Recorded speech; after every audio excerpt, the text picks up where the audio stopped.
Okay, we're back after lunch, continuing budget hearings. Lorian, take it away. Okay. We're starting on page 330 of your binders for the Sheriff's Office, and I'll hand it over to Sheriff Easter. Good afternoon, Sheriff. Good afternoon. Appreciate you having us here today. So this is our budget review with the commissioners. We already had our budget review with the manager. This is our basic beginning of it with our mission statement, vision statement, core values, those type of things. One thing that we were asked to do this year was the workforce strength. We have 556 FTE positions. We have 509.5 positions filled, which is at 92%, which is actually really good compared to years past.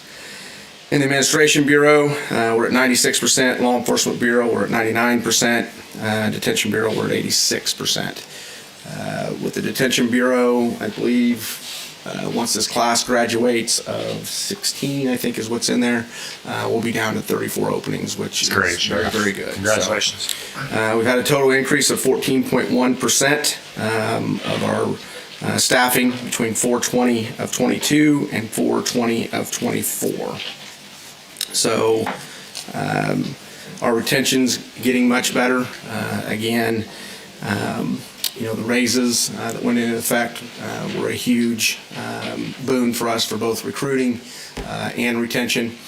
Also, our health and wellness unit, the way we have strategically placed that and built that program, we believe that's retaining a lot more people as well. And if you want to know more about it, then you can get with me and I'll explain what the health and wellness unit is and what we're seeing out of that. From mandatory department services, administration covers executive staff, overall administration of Sheriff's Office operations, training, does all the training for the Sheriff's Office, property and evidence is the custodian of all of our property and evidence that's needed in trials, records, of course we have to have our own record section for everything that we do. Just as a side note, because of what happened over at the city, Spider is actually operating out of our record section now. So we set them up on a county system, not their system, and so they're able to respond to all that information that's constantly coming in or being requested of them through our record section. So because that's a safety issue, when officers are running folks that maybe have murder warrants and those type of things, they need to know what they're walking up on. And that's what happens through Spider. Thank you. Firearms range, that's where we do all of our qualifications, all of our initial training of recruits, those type of things. Adult detention facility, we have operations, inmate classification, support, population control, and then the annex. As far as out-of-county inmate housing, we are at 1,406 beds, but this morning our population is 1,070. So we have one individual that's being housed out of county for a specific reason, and that's it. So we're doing well there as well. Inmate medical services is a contracted service. They provide inmate medical care, dental, and mental health care. Civil process, which is required by state statute, that we serve all civil process. So that's all PFAs, PFSs, any other paperwork. We do about 32,000 papers that we serve a year. Judicial, which is our courtroom security, warrant section. We also have in judicial inmate transportation.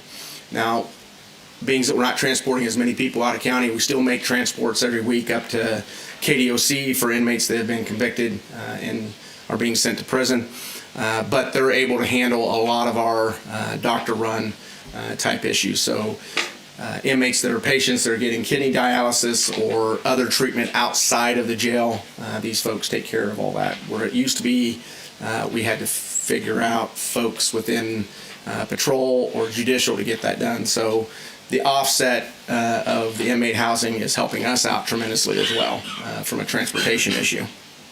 Patrol, that's our uniformed first responders, community policing, traffic enforcement, patrol functions, community liaison. Investigations, we have property and person crimes investigations, plus we have folks attached to narcotics investigations, one task force, federal task force, and then our exploited and missing children ICAC detectives. In investigations, we also have offender registry, which is your violent offenders, drug offenders, and sexual offenders. We have about 3,400 offenders that we keep track of daily. And then I mentioned exploited missing children unit. In the past few years, we faced critical staffing shortages, particularly in the adult detention facility. Again, through a different variety of efforts, kind of some changes in the way we're going about recruiting, a more robust recruiting effort, plus the raises and the health and wellness unit. Like we said, we're doing much better on retention and actually hiring. We also have started the process, it's about 2 years in the making, of placing 750 more cameras inside the facility, which will be in every cell. Now what will be locked out is where they use the bathroom at, plus another kind of master control area to help, because we still have to monitor those cameras, so we have to have another master control area to monitor them, plus door locks that needed to be replaced. And those have been needed for several years. It's going to take us about 2 years to get it all done. They've started in one pod, pod 3, and they estimated it take them between 30 and 45 days per pod to string all the wiring, put up the cameras, and then also change out the door locks. Another advantage to not having anybody out of county is, and our population the way it is, we can empty out a whole pod and they can go from pod to pod to pod to do that. But it's going to be about a 2-year process because we have 22 pods. So it's started, but before we realize the benefits of everything, it's going to still be about another 2 years. So it's been about a 4-year process by the time this ends. So, any questions on that particular project? Okay. From a budget request standpoint, we really only have one item as a budget request. As you know, with the courts expanding like they did, we also had to add personnel. And so some of that personnel that we added was to address the courthouse expansion. That included 16 additional positions. So it was 15 deputies and 1 sergeant. Currently, those are still being paid for by ARPA positions or ARPA funding. Those include 12 commissioned deputies and a court security, or 4 court security, 1 commissioned sergeant, 1 warrant clerk, and 1 court movement specialist. If you remember, when they went to Odyssey, we used to be able to get everything streamlined over. When they went to Odyssey, it's no longer that way. So we have to hand enter all of our warrants. That's why we had to hire a warrant clerk. We're hoping that they resolve that issue sometime in the future, but we've gotten nothing from them that they plan on that. One of the other things that we do every morning at about 6:30 after the inmates are fed breakfast starts the process of getting inmates into a court holding area down in the first floor of the jail for those folks that are going to go to court. That used to be a detention deputy position, paid at a higher rate. We hired, which was a court movement specialist. It's at a lower rate because all they're doing is checking the boxes to say this inmate is down or calling up to get other inmates down.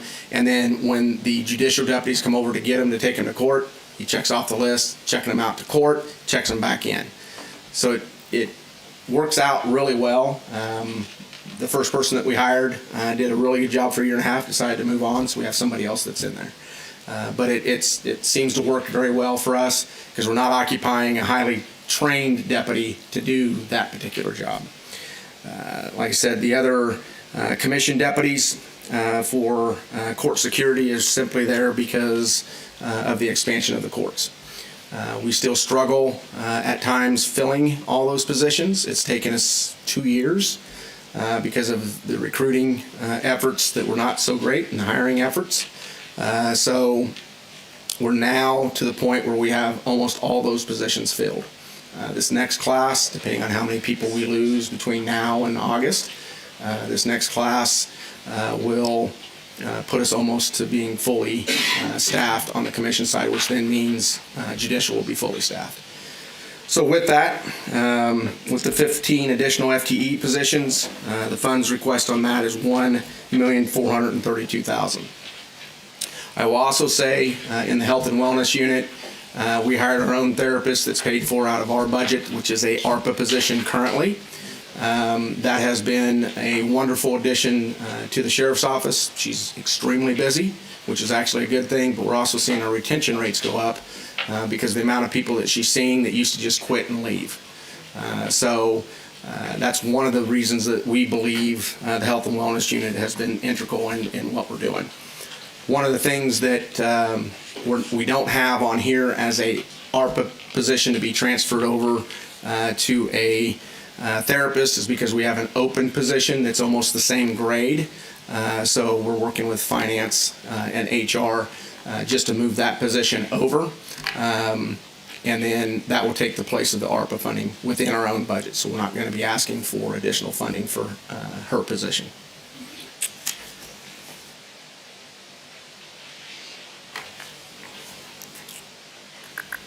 This is just more on the ARPA replacement funding, the total cost. If there's any questions. Okay, questions for Sheriff? Now, are these temporary positions because you're going to draw down, I think, 22 or something like that when we get the cameras all installed?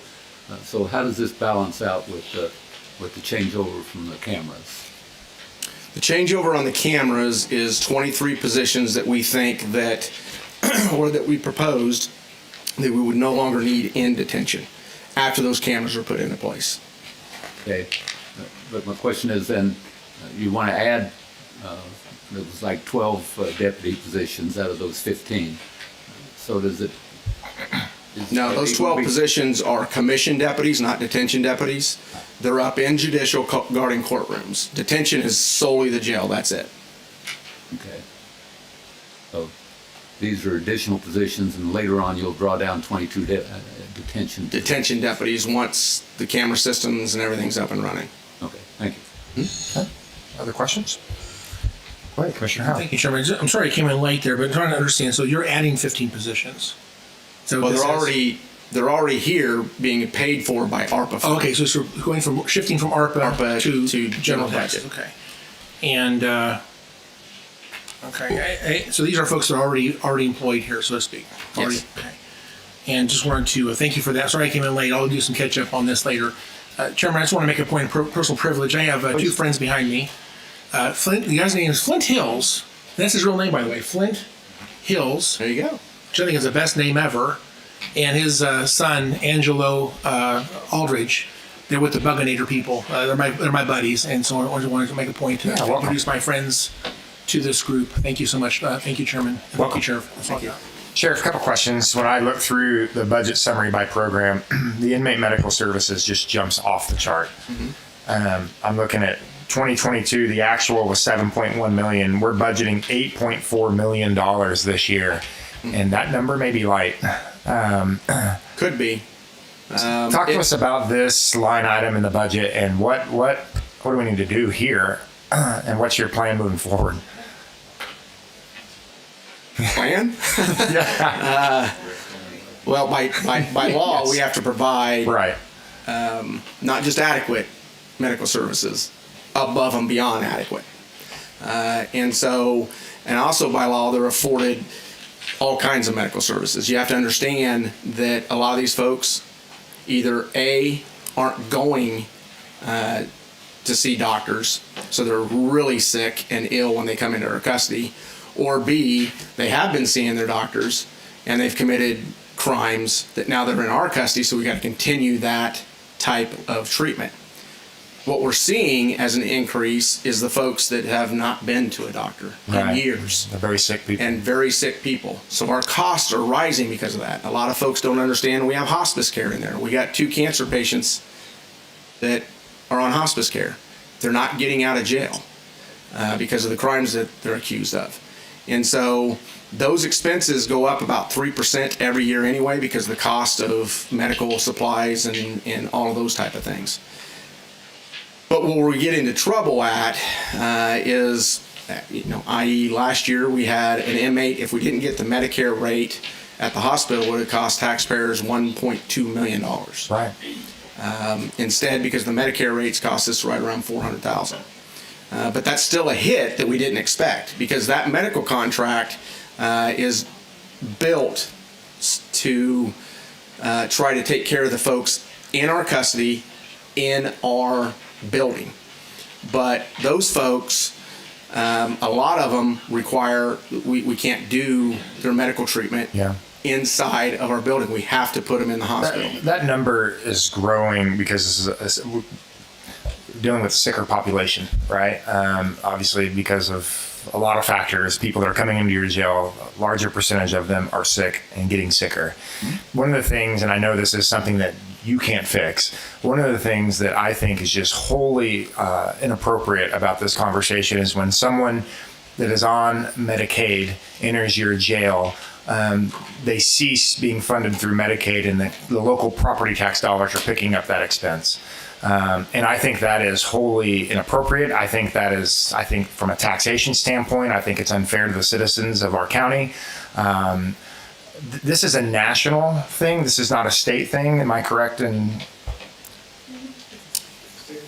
Which part? Forgive me. So when we had this conversation recently, I was told that was a national standard, not a state standard, that Kansas wasn't an outlier in that conversation. Am I wrong to suppose that? We may not be an outlier, but there is a mechanism through the state Medicaid plan to include coverage.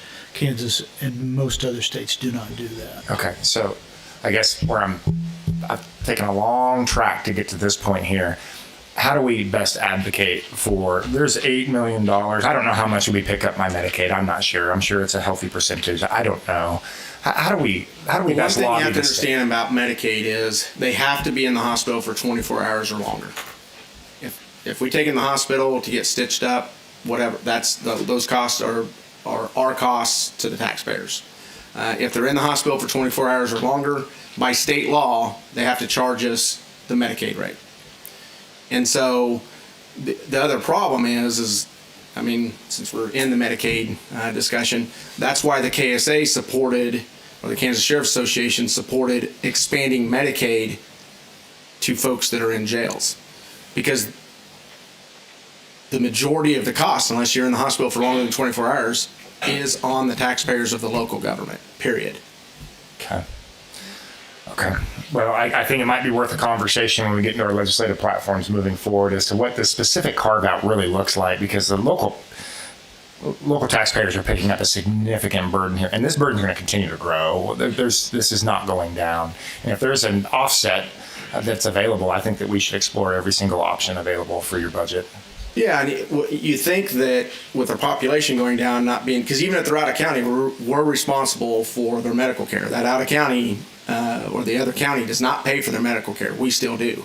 So you'd think with 1,650 inmates that we had a year and a half ago, that our cost for medical care would be going down, because we're now at 1,007. We've been right around 1,100 so far the first 5 months. You would think those medical costs would go down, but the problem is the sicker the people we have coming in, they're rising. Okay. Well, let us know how we can best help and advocate for this on a bigger level. Commissioner Meister? Yeah, thanks for pointing that out, Chairman. Jeff, would you take a guess? Not every one of the people that are arrested in the jail are on Medicaid. Do you have an estimate of what percentage would fall into this? Yeah, we had Vital Corps kind of take a look at that a year ago. I can't give you an exact percentage, but they felt that there was over probably 50% of the population that would qualify for Medicare. Okay. You have to understand that of all the bookings we had, and we had like 29,000 some odd bookings last year, most of those folks wouldn't get Medicare because they're in and out of our jail within hours. You're saying Medicaid. Medicaid, not Medicare. Yeah. They wouldn't get Medicaid because they're in and out of our jail so quickly. Okay. It's the ones that we house for a long period of time, because even if they did have jobs, they lost their insurance because they're with us. Right. So if somebody's arrested and comes in, processed and released right away, and they were on Medicaid, well, They would keep it. they would keep it. It's the ones that we house for a long period of time that That they don't keep it. What's that? 24 hours? 48? It's usually about 48 hours if they're housed with us. And what I mean housed, that they're going to go up into the pods and stay with us for a period of time. Because we run a report every day that reports to the Medicaid office here in Kansas. That's how they know when to shut people down. Aha. And I'm just going to ask you because I want to try to understand this. These are individuals that are booked and housed but not convicted yet? Correct. It's just I have a problem with that. Now, we do have folks that have been sentenced, usually over in city court, where they get committed to us for, 3 months, 6 months, 90 days, whatever it might be. And then we also have, and we really monitor this very closely because KDOC has been successful in remanding folks into county's custodies instead of theirs for certain crimes. So like your fifth offense DUI, which is a felony that might be a year in prison, by state law they come to house. And there's other cases like that. Okay. Is there any way to try to find a fiscal note on that? I mean, as we're talking about the larger conversation on how much more we are reliant on property taxes because of changes at the state level, this is just another thing that we could point to if we had a fiscal note on what that looks like. I think we could do that locally, but then I know at a national level, NACO worked, I think, with the Sheriff's Association and someone else, and they put together a white paper that would talk about at a federal level what the fiscal impact would be. So we can certainly work with the Sheriff's Office to provide whatever information they can get us and what we can find from the state. Yeah, we would have to look at all those crimes that used to go, if you got convicted, you went to prison. That now, if you're convicted, you get sentenced to the county jail. We would have to look at all those crimes and then take a look at how many of those folks are with us. And then at our rate, I'd leave that up to Lindsay, whatever our rate per day is for housing them. Okay. Look at another line item, Sheriff, out of county housing, 2.2 million's in the budget. You said we have one person out of county, and typically we build that based on 200 average daily in the budget. Yeah. So do you anticipate that number? Again, I'm asking you questions you probably cannot predict, but if we have, I'm reading the budget book, and we base it on an average daily out of county placement of 200 people, and there's one right now, and we're out. I mean, I'm just curious if you think that's a trend line that will remain somewhat consistent. Maybe not one, but what drives most out of county placement? Is it space?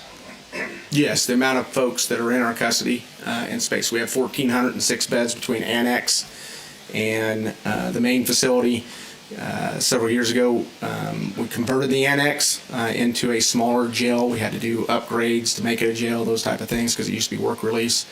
There's 187 beds over there that we used to not have, so that is what pushed us to 1,406, because our average, even back then, was over 1,400 inmates a day. So we thought 1,407, we might be over 1,406, we might be all right. I get it. And then it spiked, and it went up to over 1,600 for a good year and a half. Whatever's caused this trend, we have not seen. I've talked to folks who've been there over 20 years. They've never seen this low of a population. Okay.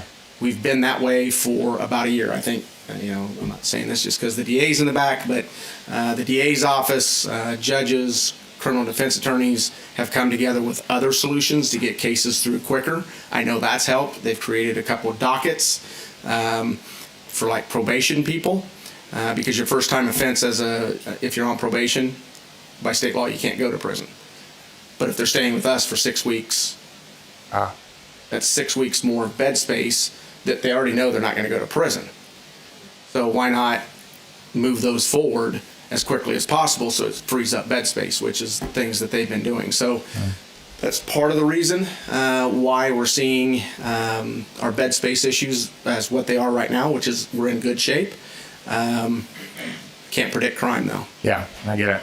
Well, I understand and I can appreciate the fluidity in your budget and these factors. But I know I've asked you to shake the magic 8 ball a few times today, but I appreciate what you're doing. Appreciate the work you do, Sheriff. Thank you. Other questions? Tom did ask for me to clarify just one thing on ARPA, and that is, if you all remember this sheet that we looked at a few weeks ago, we do actually have the sheriff's 15 positions potentially continued through saw ARPA too. that. So that'll be a decision point for the commission, whether to fund it through here, or whether to fund it through here. I saw that. We're gonna have a larger conversation right around ARPA Yes, and those, after we those get through. FTEs. Yes, after we get through all of your hearings and you hear all of the needs that are presented and all of the options for ARPA, we will come back to you and figure out which plan you're comfortable with and what you want to include in your budget for the sheriff and others. One last thing that I'll add that wasn't in here, it's kind of with medical, was not what I presented as well, is the food contract. And so, originally I talked to each one of you about if we wanted to have inmate labor or not, because we know that that's one way that contraband's being introduced. Because of the possible price tag of $800,000, I didn't even see that as a possibility. It's way too much money to convert over to contracted staff. We're about to the point of making a decision on the RFP. It doesn't appear that it's going to hit the budget tremendously. Okay. So- Good news. Good news. Okay. Go ahead, Commissioner Howe. I'm going to put you on the spot, Sheriff. So a few years ago, the city decided to, quote unquote, decriminalize marijuana. We had a concern at that time that the county would handle it one way and the city would handle it a different way. And we were concerned about how that might impact our operations between the sheriff and the DA, how we would handle our cases versus what they would do with their cases or whatever. Is there any consequence to any of that change by the city, or how would you describe that impact on our jail population or how we're handling cases between the city and the county? Yeah, but even before they went and did that, there was really no impact on the jail. Because over at the city of Wichita, they have what's called a notice to appear. It's like a ticket. Minor or just possession of marijuana, unless you have 2 prior convictions, is an NTA. So they never came into the jail anyway. So I can't tell you what type of whatever they did over there, they're not arresting anybody for it, because I don't think they can at this point. For us, and we got a fix that's in play now, but for us, for possession of marijuana, because of the way state statutes are, we don't have an NTA process, so that means they had to be arrested and booked. Now those folks are in there an hour or 2 at the most, because it's a minor misdemeanor offense, so they're fingerprinted and let out the door. Because that's also a OR bond or own recognizance bond. They don't have to post bond for those kind of crimes. And so what the state legislature just passed is the NTA process for state troopers and sheriff's offices. Just talked to Mark the other day, and we're going to start looking at how that process would work over here, which means we give our deputies the ability on minor misdemeanor crimes to write an NTA, give them a court date, and then on down the road they go. They don't get booked into our facility. And so we're going to try to work to see how that looks, because it is a different process. The city's been doing it for years, but it's going to be a pretty big change for us, because we got to assign court dates. The DA has to figure out what attorney would look at what we're writing as far as NTAs, if it's something that they want to pursue charges on or not, and then get them to first appearance. And so on the city side, they do have an NTA, so they do have to appear before a judge, and I assume some type of fine or something may be assessed potentially. Or who? Yeah, if found guilty, then fines or confinement or something like that. I mean, it's like any other process on misdemeanor crimes, just like what we have here. I mean, a judge can impose a $50 fine and leave it at that. And I guess just to extend my question a little bit further, the president's talking about changing the schedule. This might be more of a DA question, I don't know, but the schedule of how offensive, I guess, it is for marijuana. How does that impact, I guess, the state of Kansas and ultimately the county? Do we have any presumption on how that might impact what we do here? Yeah, what they're talking about doing, right now it's scheduled at the same as opioids are. And so your fentanyl, your cocaine, methamphetamine, those type of things. What they're talking about doing is rescheduling it to like ketamine, those kind of psychoactive type drugs. Doesn't mean you still have the right to possess them without a prescription. And so right now, I don't see that as a major issue because it's still illegal, even at the federal level. What it's going to do is those federal prosecutions will probably be a lot less. And right now, there's not a lot of marijuana type cases that we're taking over to the U.S. Attorney's Office because it multiple pounds you have to seize or take as evidence to even prosecute at the federal level. And so we haven't really taken too many cases over to the federal level in a long time.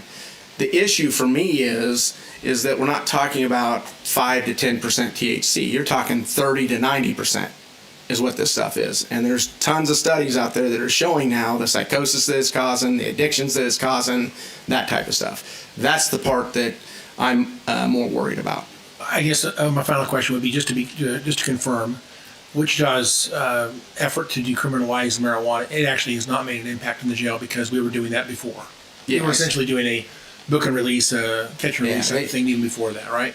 Correct, because if the only people that were coming to our jail were the folks that had 2 prior convictions and they were in possession again, which could make that a felony that the DA's office could charge, or they were distributing or manufacturing it. Right. Which is not simple possession. That would still be a thing today, even with that change, correct? Correct. Okay. That's all my question. Thank you, Chairman. Last question. Cost per day per inmate houses the jail. We used to say, I think, $75. What we used to say? What? 83 something. Okay. But we actually just got 349 an, or something like that. an updated report. I don't know that it's official yet, but we can get you that figure of what last year's actuals were, but that's our most recent figure. Okay. Sheriff, thank you. And thank your staff for everything you Thank guys you. do. Appreciate you. Thank you. Okay, Lauren? Okay. Next will be on page 354 of your binders for the district attorney, and Mark Bennett is here to present.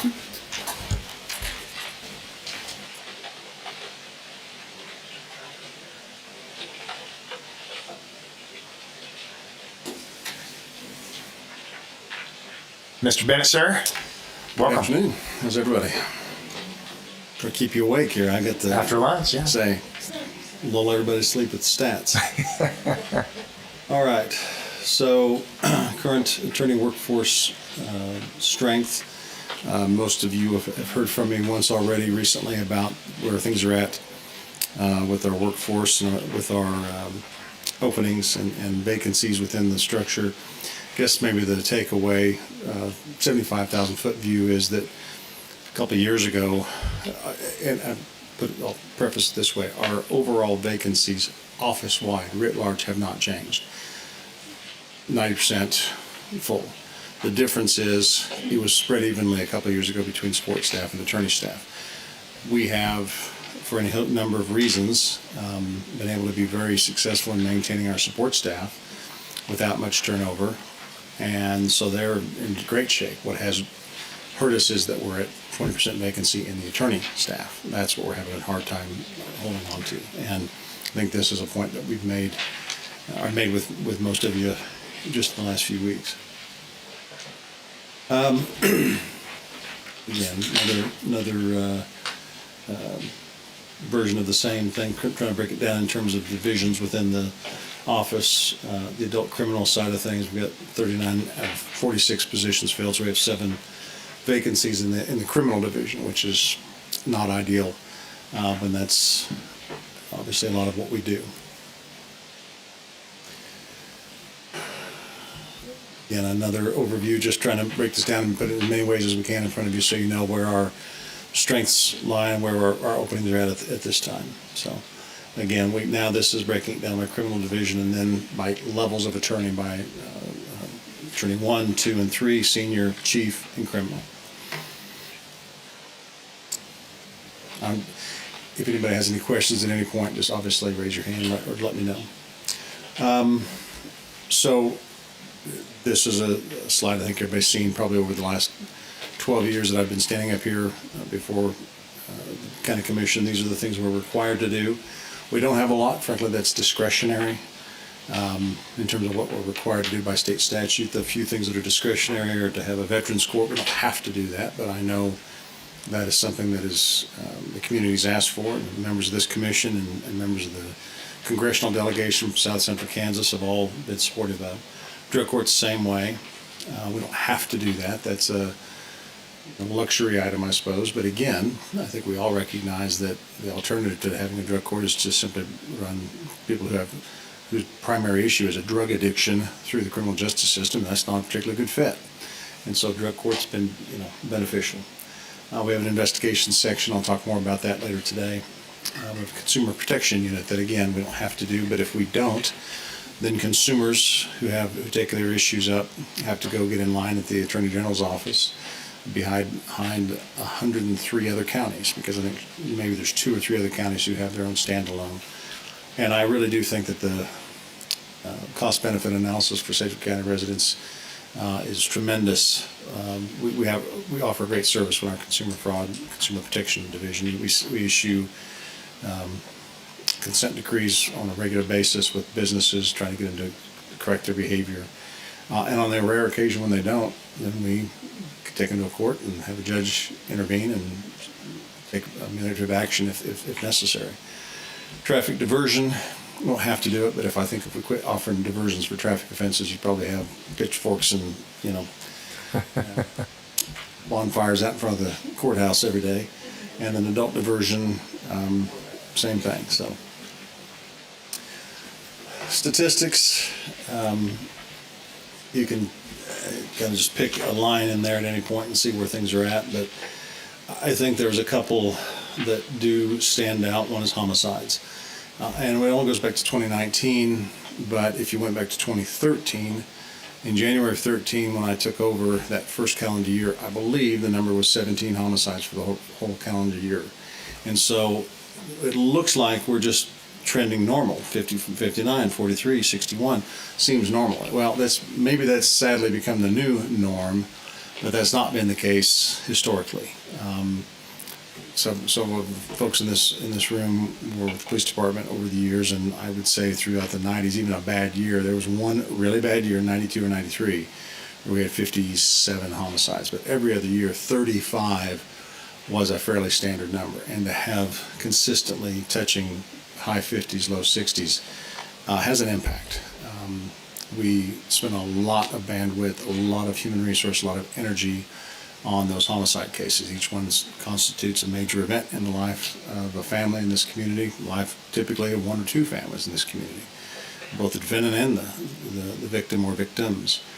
And that is not an insignificant lift for my staff. I've got attorneys several attorneys who are covering 15 to 21, 24 homicides last I checked, on top of their normal caseload, and so it's a big ask.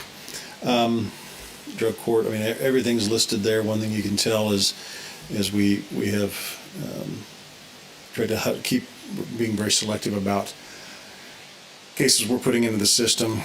I feel like some of this is old hat. I've been telling you about this for a couple of years, but we'll talk about some of the steps we're taking. But the sheriff alluded to it a moment ago. We are trying to be more efficient with the limited resources we have. That is not something that I can do unilaterally. It does require, for us to be more efficient, does require the cooperation of the defense bar, and more particular BIDS, Board of Indigent Defense Services out of Topeka, who has to pay for the attorneys. And then the courts as well. And as the sheriff alluded to, there's been two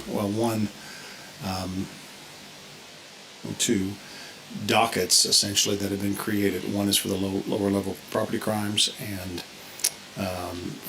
drug crimes.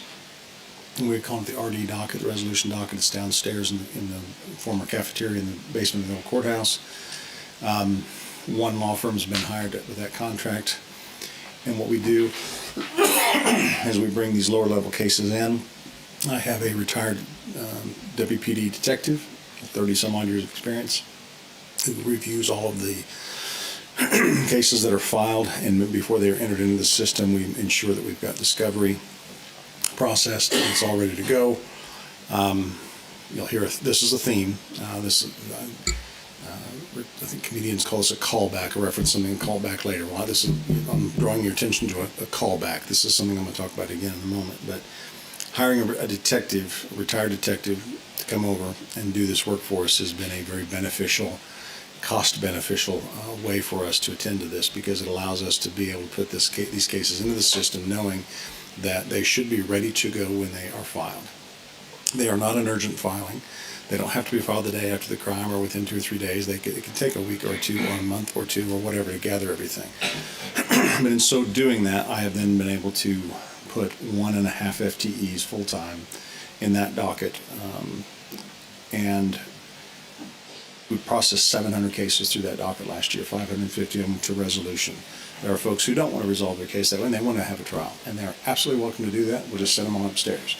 But for the 550 who wanted to resolve it, there is no other way for me to have resolved 550 or processed 700 cases rather than to say I would have needed 7 lawyers to do that. And I'm doing it with 1.5 because I've got retired detectives, I've got support staff all supporting this endeavor. I've got a retired defense attorney who's working part-time for me downstairs, who's helping with this process as well. He's truly retired. Doesn't even keep his law license anymore. Doesn't need to. Doesn't want to. But he, using all these other folks other than the highest paid folks in my organization, which are the lawyers, has allowed us to do something that's far more efficient. So that's an example. So more crime trends you can use. Breaking it down, the FBI refers to these as Part 4 felonies, these more serious crimes up there at the top, and then you get the property crimes and totals. So, yeah. We try to show you as many ways as we can the crime trends. I think it's important for you to know what we're up to. Also, maybe get some sense of where maybe things are headed as you're trying to budget for the future. Nationally, crime is down. Nationally, property crime is down.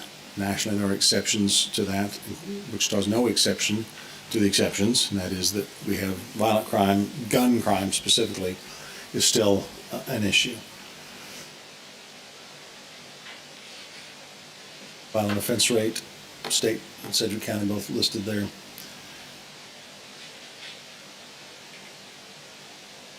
So challenges and opportunities, our 5-year challenges, new DA, DA pay plan. I came to you, in 22, I think, and we submitted the McGrath study to, thank you. The county commissioner walking hand me one, that's very nice.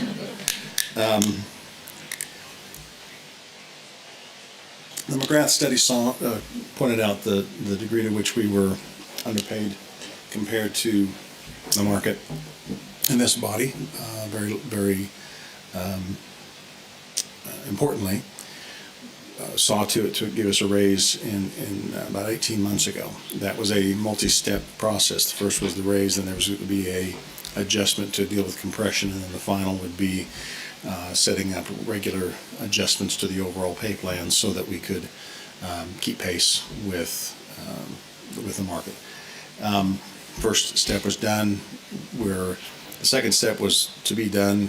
Other events intervened. You guys are all familiar with this. I'm not going to rehash this, but sheriff's situation that he had to contend with in December.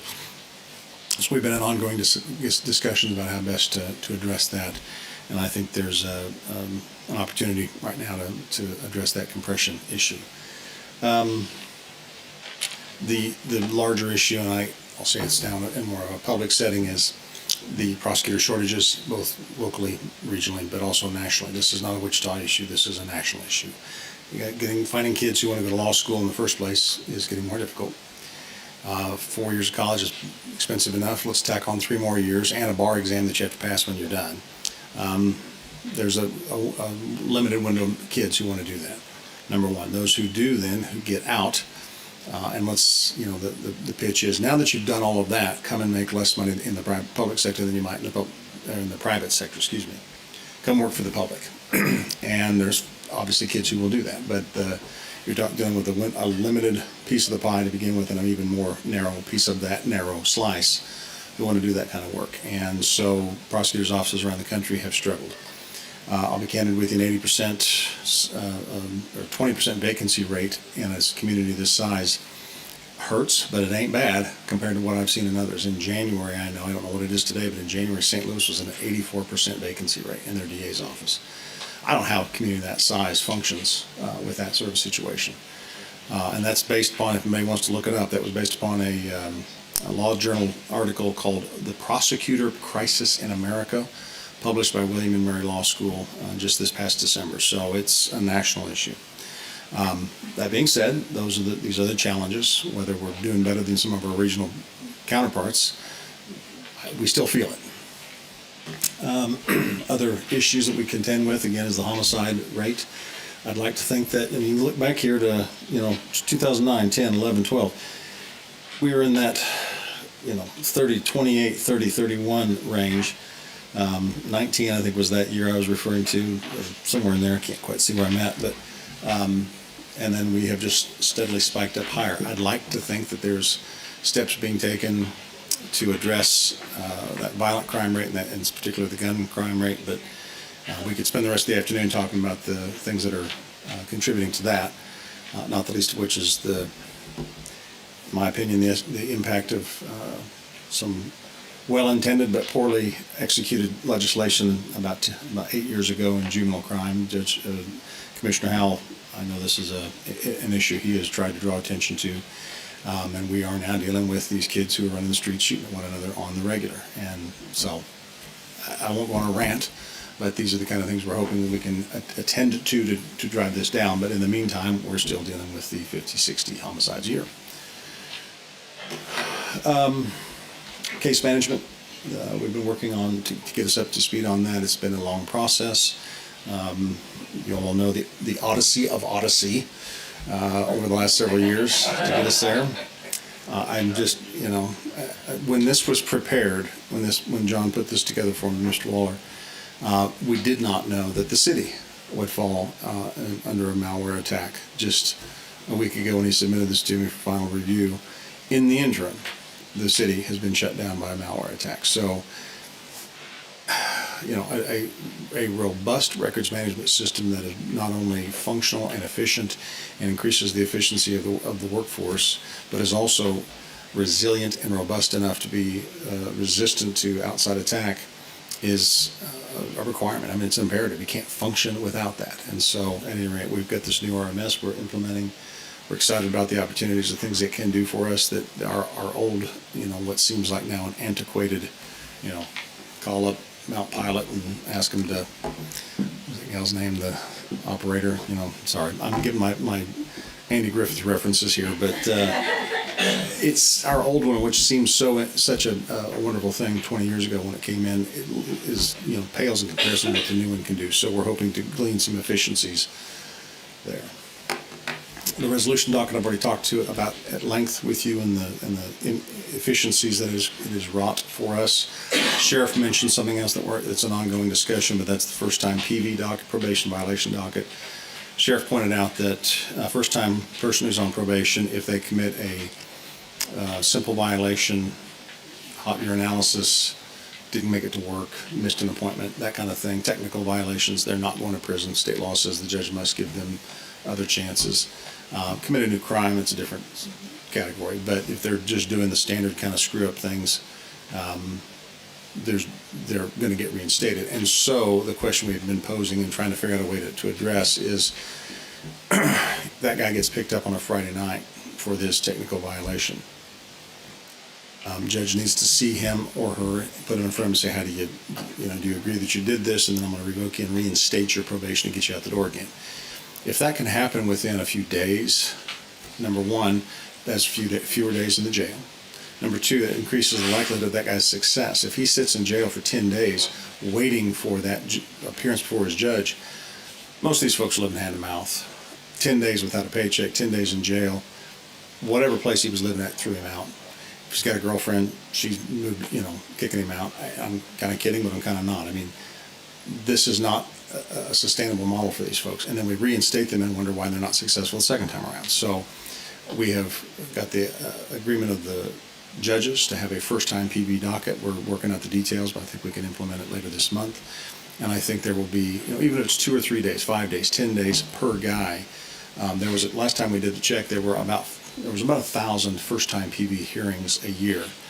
Well, what if that's 2 days apiece? It's 2, 3, 4,000 nights in jail over the course of the year for the sheriff. And I'll tell you, no one's having a hearing within 2 days. Some of these are 10, 14 days, sometimes 17 days is what they're waiting. Just because of the backlog, because it's just got to get in line. And if we make a standalone line for them, we can process through that much more rapidly. So I tout these things and tell you simply to say, when I'm coming up here asking for something or telling you what the status of affairs is, you need to know that you got a partner, at least in the DA's office, the sheriff's office, who are working diligently, trying to find and squeeze every efficiency we can from the existing system without risking public safety. But also be keeping in mind that we have a finite group of resources we can rely upon or can ask you to provide to us. And these are just examples of things we're trying to get accomplished. Thank you. What else here? So budget requests, you can see that there. Very self-explanatory. The summary of all funds. And then package one, administrative paralegal, we have a number of folks that were on ARPA positions. I recognize that we're not going to be able to keep all of them. We've been pretty careful about what we're asking for here. This is one that if she was not moved over to the permanent staffing table, this would fall back to a attorney having to do it. This is what an attorney did before her. That is, deal with all the folks who come in on expungements. And, I think we are not just a public service entity that in terms of handling public safety, but there's also a public, the public has certain expectations of my office, and one of them is to be responsive to folks who want to expunge their prior convictions, who have served their debt to society, who are statutorily eligible for expungement, and have an expectation that if they come up and seek that, we'll be responsive and do so in a timely manner. That's what she does. And you could sit outside my office. I mean, literally it seems like every time I walk out the front door into the body of the courthouse, she's out there with somebody walking them through the process. And I know that our attorneys told us that we had one attorney who was doing it in the past before we hired her on the ARPA funds, and it was at least 1 day a week, full-time, spread out hours at a time. We've been able to, the number of folks applying for this is going up, so it's not just a 1 day a week full-time for the support staff. That's just one of the tasks she performs, but my point is the impact on the attorney staff is significant if she's not there, so that's one. The other has to do with investigators.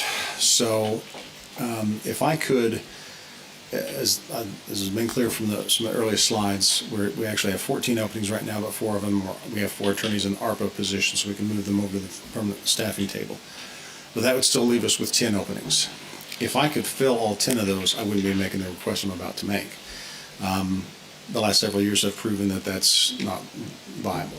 Number one, we don't have enough attorneys in the city who are even seeking positions, certainly not folks who are qualified and have any experience in the criminal arena to be lateral hires.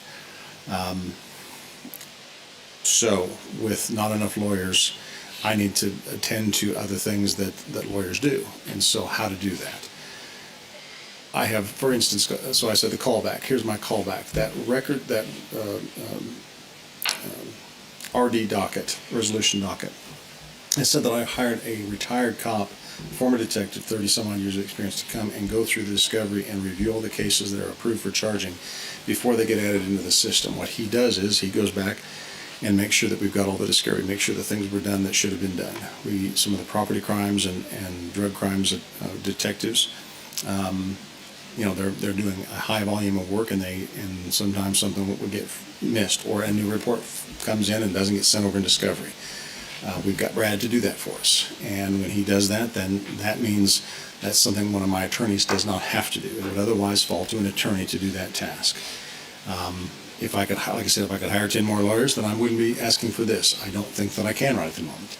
So what I can do instead is hire a couple of retired cops, have them come over and help us with making sure that we process discovery, have full discovery, have done everything we needed to do, By the way, did you know that they hadn't sent the thing over for DNA testing yet, or they're in line for that? Where is that? Because judges come in and say, "Has full discovery been provided?" And if something's waiting or whatever, then it causes delays in the system. So I'm not asking for new attorney positions. I'm asking for the ability to hire a couple of retired cops to come over and help me in that regard, because hiring them is, to be quite blunt, cheaper than trying to find lawyers who are at a premium right now. So that's the total of my request. This is a sort of a wrap-up of the ARPA positions. This is what we're projecting in terms of our use of ARPA. I know that ARPA has been extended for a period of time, or at least the ability for counties to utilize that money, and this is the savings we project, the proposal we're making today. So those are the decision packages, the administrative paralegal and the two investigators. That's the total impact on the budget. And that is the conclusion of my presentation. And there it is. Okay, questions for DA Bennett? Pretty good job, apparently. Unsilence. Yeah, well, I think we're good.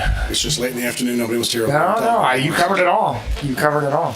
Well, I appreciate your time, and obviously, if there's any questions, something we can do to assist, add clarity. And I do appreciate the responsive nature of this entire body to the issues we're attending to right now, and trying to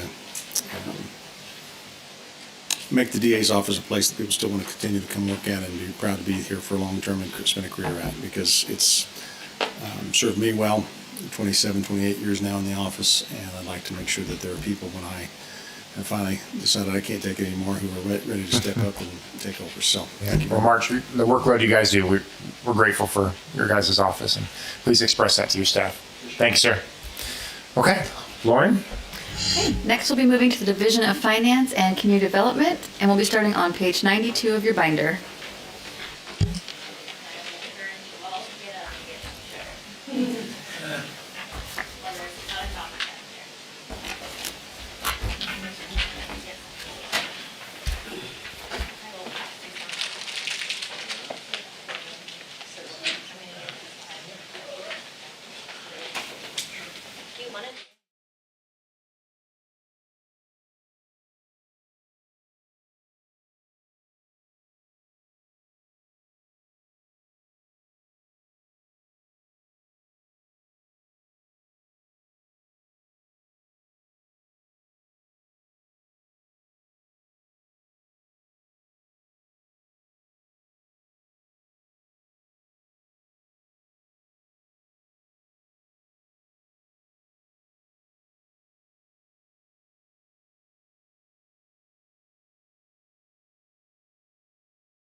All right, so we are back and resuming your budget hearings. So lucky for you, lucky for me, I get to follow the DA and sheriff.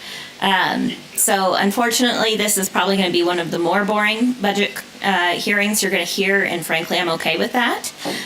We don't want to be exciting. I do want to take a second to acknowledge the many finance staff in this room, including multiple department heads. So we have our accounting director, Hope Hernandez, our risk Management Director Elizabeth Wingo. I think that's Jessica Osmeyer through Elizabeth's head. We have Justin Sigler, Paul Leaker, Brent Shelton, and Lorian Showalter-Airy. So quite the contingent here, so we should be able to field any questions that might come our way.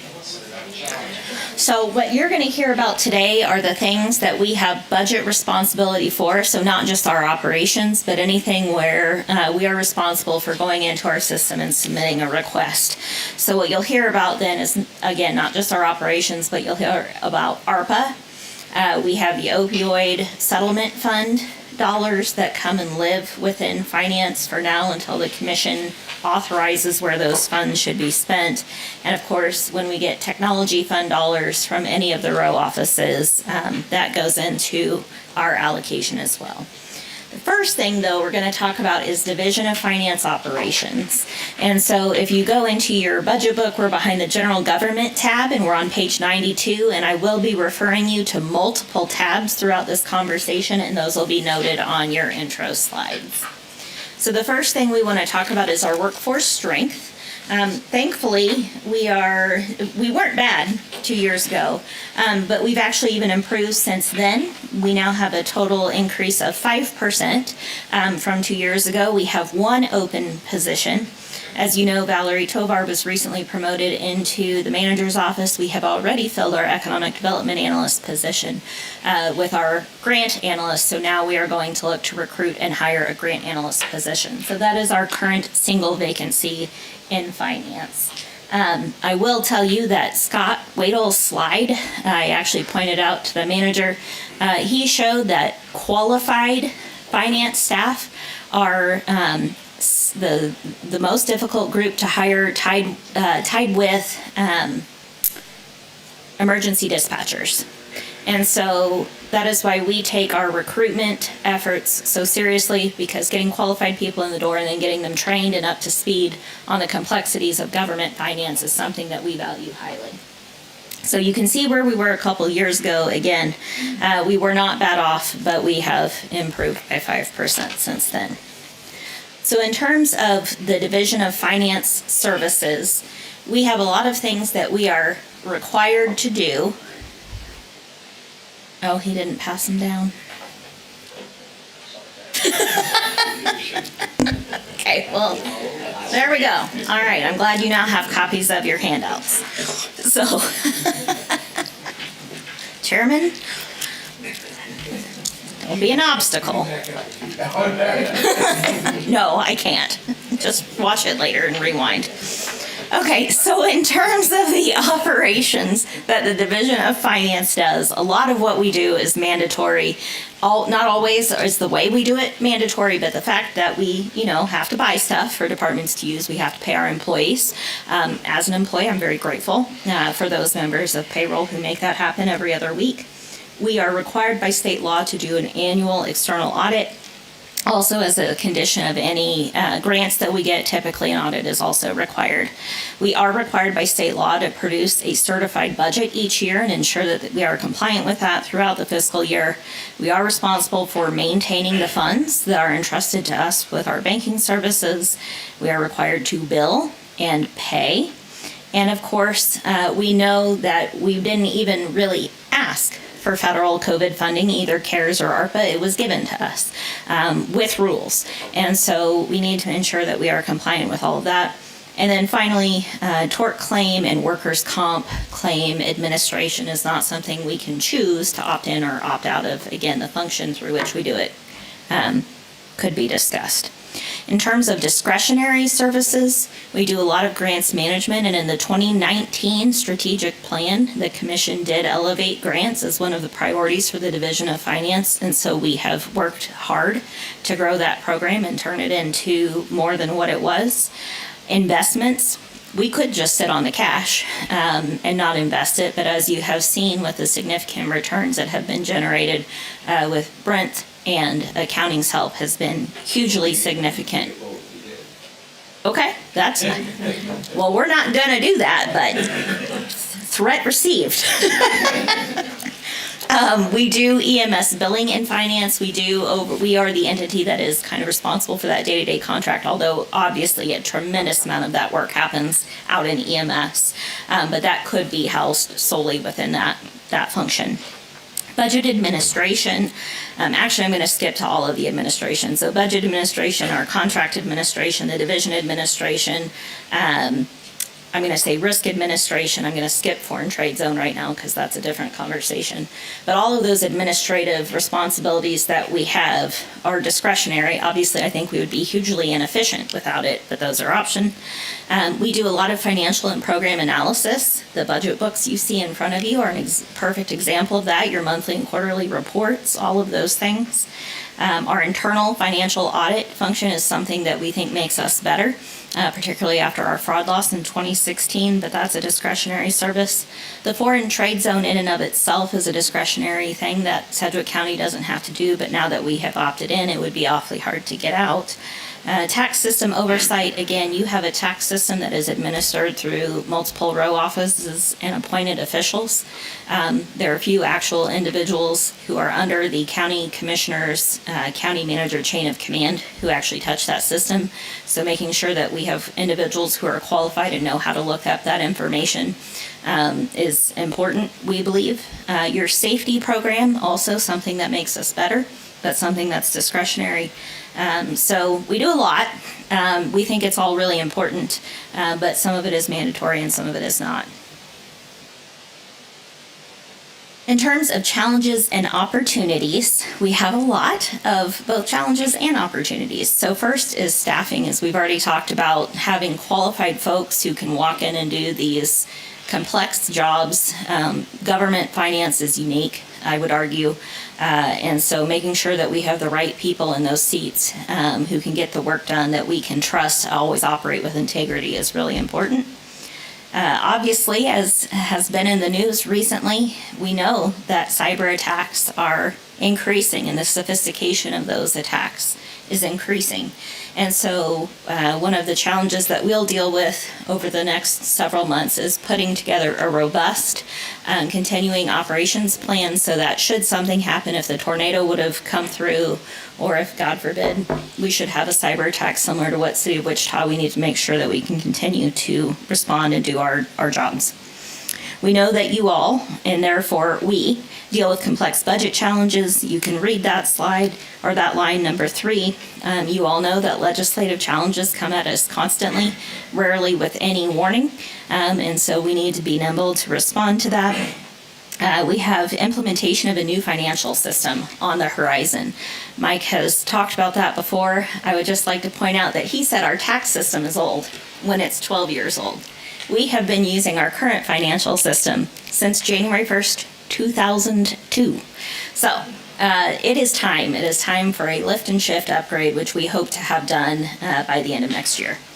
We know that our growing grant portfolio requires additional compliance efforts and job responsibilities, not just for those of us in finance, but out in the organization. We have an awful lot of special projects that continue to come to us that we love, but also add new workload. Obviously, the mental health hospital would be one of those fun things that we're all going to have more conversations about here soon. That brings into light then the federal ARPA compliance. And finally, you all have heard us gripe about GASB a lot. They continue to push out new standards. Last year, that's the reason you got your audit about a month longer than usual, because they like to change the rules on us. So we have a lot of fun things that we do in finance. Again, maybe not fun, maybe not super interesting, but very, very important. So the way our budget looks by fund is long and varied. So this is where I want to point out the different funds that we live in. Primarily, a lot of our operations live in the general fund. We also, though, have as part of our normal daily business, the risk management fund. You can see that's about $3.4 million. Again, that's where a lot of our settlements and our property insurance is paid out of. Our workers' compensation fund is where all of our work comp claims are managed out of, and this has direct bearing on when we talk about the respiratory protection program, as well as any of those safety programs that we try to roll out to the organization. This is where we can really see a big return back to the county, and I think it's actually fairly remarkable that our budget has stayed pretty flat there over the last number of years. Technology enhancement is where monies come into. Historically, you've heard the Register of Deeds talk about how she has given the county more than $6 million over the course of time since our tech fund has been in place. When that comes over to the county, this is where those dollars go. We have not had those dollars for a while because she is working on her own initiatives and projects that she has talked about, but that is where it would go and where we would spend it out of if necessary.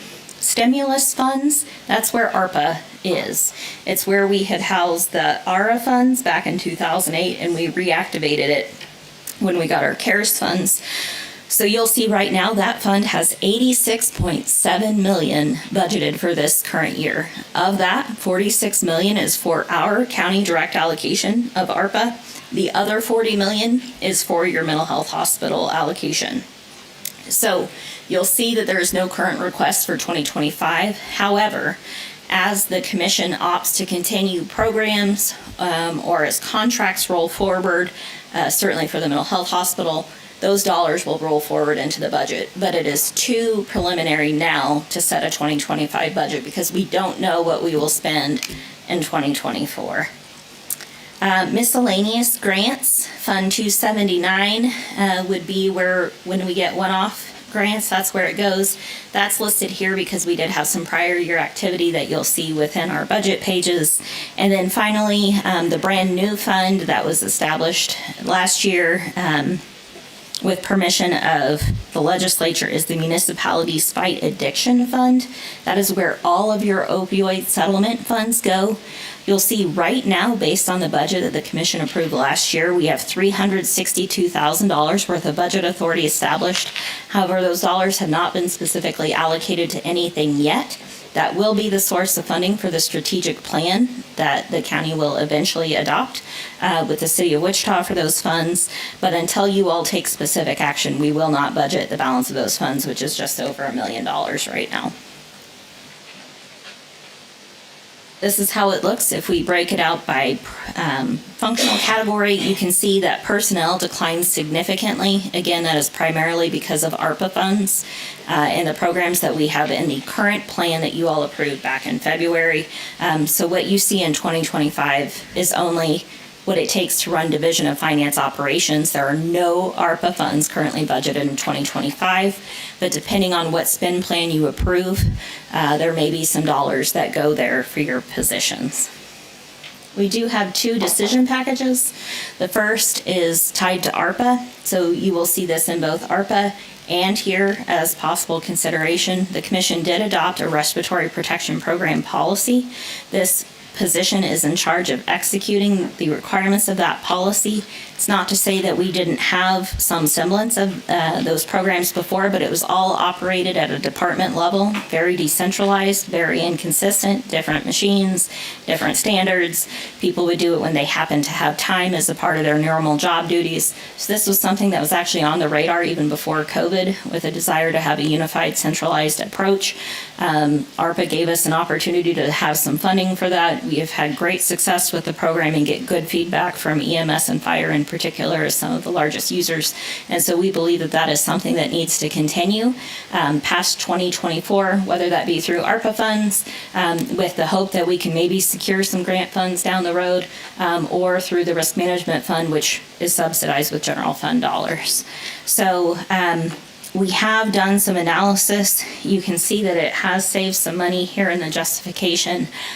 We do expect that if we had to outsource this, the cost of those, the ones that we have done thus far, would be about $200,000 or more a year. So this is actually pretty economical from a perspective of the commitment of the county to this program and protection of its workforce, just depending on which way the commission would like to go. Any questions on this one? Okay. Our next decision package is really more of a cost of doing business, but because of the dollar amount, we weren't comfortable plugging it in. This is maybe the most depressing slide I've put together in years. And so we are self-insured to a point, you know that, but we have 14 different coverage types. Some come to you for approval in late June that run on a July 1st start calendar year. Some come to you in December that start in January. But what you can see here is that our largest single premium obviously is for property insurance. In 2021, it was 1.3 million. Last year, it practically doubled to 2.5, and we expect it to go up another $500,000 by the time we come back to you in about a month for you to renew those premiums. Likewise, cyber insurance continues to skyrocket, and we can all see why. Just the stories of the state court and city of Wichita tell us that story. So these are not costs that are going to go away or go down. We do have IMA that works with us as a broker. They have some recommendations that Elizabeth, I know, is planning to act on, and so this program could look different in future years. But for now, it's just unrealistic to think that this is something that we could not do. So the request is to add $2 million so that we do not have to continue to come to you mid-year every year with a request to access the contingency. We can just pay the bills that we know we're going to owe. So I would say that reading that sentence, the largest single premium is for property insurance. That is being felt universally by our constituents as well. As Right. property valuations grow up, Absolutely. it's not just property taxes that go up. Many times, if you've seen on your mortgages, your insurance has gone up too, and our constituents are feeling that as well in a big way. absolutely. It's a hardening market. It's hitting everyone. For us, it's especially hitting us because of the cyber and some of those things that are, far more than the growth rate here, hundreds of percentage points a year. And we do have cyber insurance. We do. Thank you. That you can absolutely guarantee that we will have that. If we don't, you can get rid of me as CFO for that one too.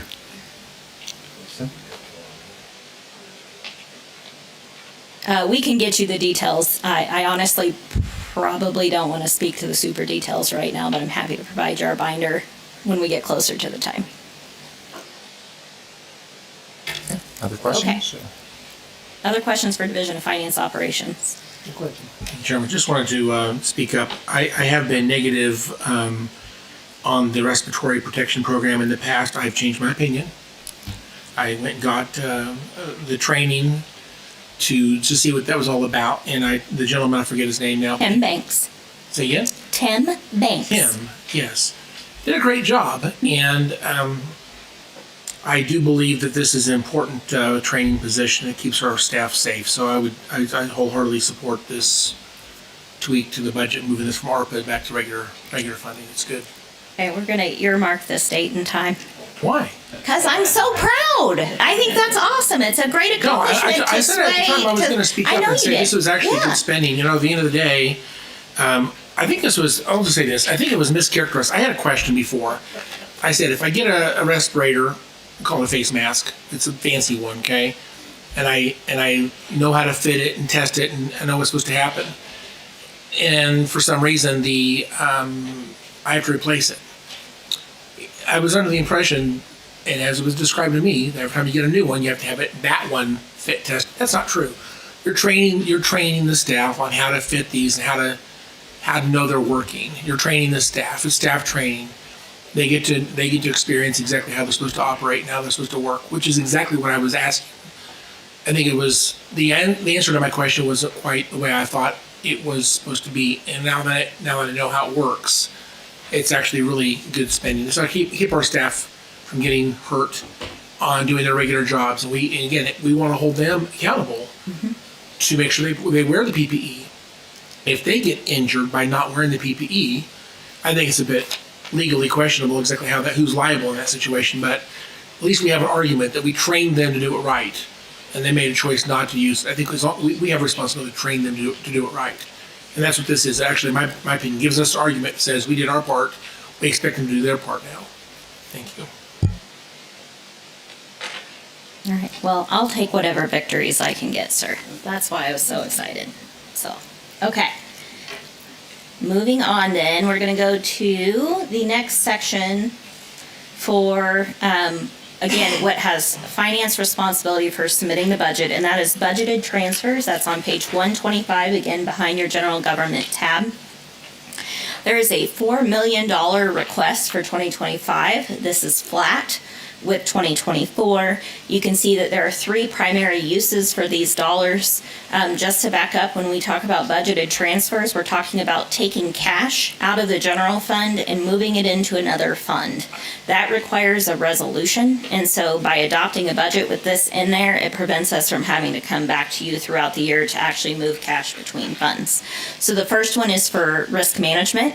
That is its own internal service fund. It does not generate much revenue on its own, and so we have to, at end of year, transfer in enough cash to balance that fund. So that's the primary, single largest use of budgeted transfers. Also, Lorian mentioned this during her forecast update. This is going to be a significant issue and something that I would ask the commission to consider putting on its legislative platform next year. And that is the fact that we are now officially, finally, the last county in the state of Kansas that has to provide funding to the auto license fund to subsidize its operations. That is a brand new thing for us. Up until a couple of years ago, we never ever had to subsidize, and in case, if you recall, statute actually says any balance in that fund has to come over to the county general fund at year end.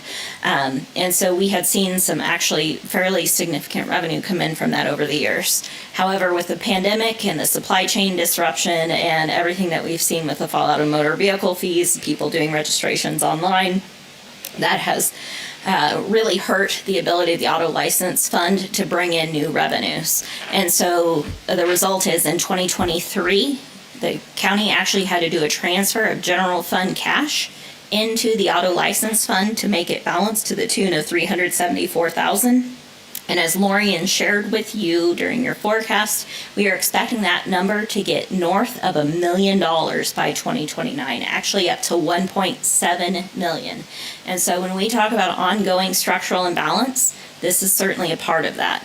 So this is something that is not within the county treasurer's control. It is not something within the county commission's control. It is something that only the state legislature can control by defining in statute the amount of fees that can be charged. But we think this is really important because this is truly a state function. The county has absolutely no ability to say how that fund is spent, but we have to subsidize it. So this is going to be a big one that we're going to bring to your attention over the next few years. And then finally, you all recall that we had a new management agreement with ASM Global several years ago, and they agreed to allocate $1.50 of every facility fee back to the county to be invested in CIP, and we agreed through that amendment to match that.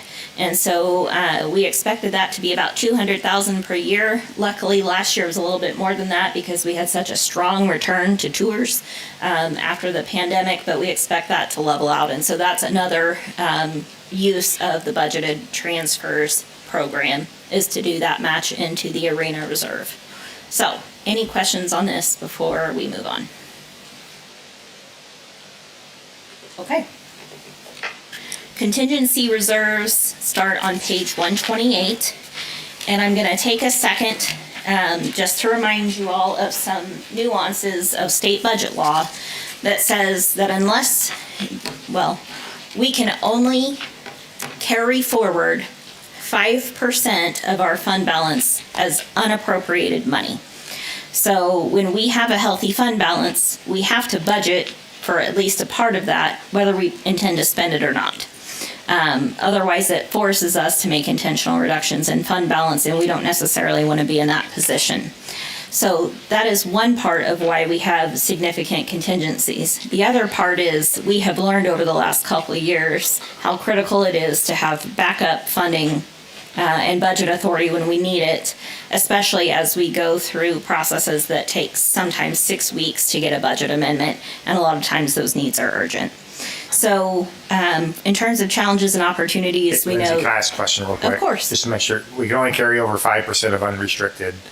So Of total fund balance, correct. not just But that's- unrestricted, I mean, all of it. But putting it in contingency, That appropriates is it, a and so workaround? we're allowed to do that. okay, that's Okay, thank you. Because otherwise we would have to increase your budget by another 50 or 60 million if you want to allocate every penny, and we don't want to allocate every penny.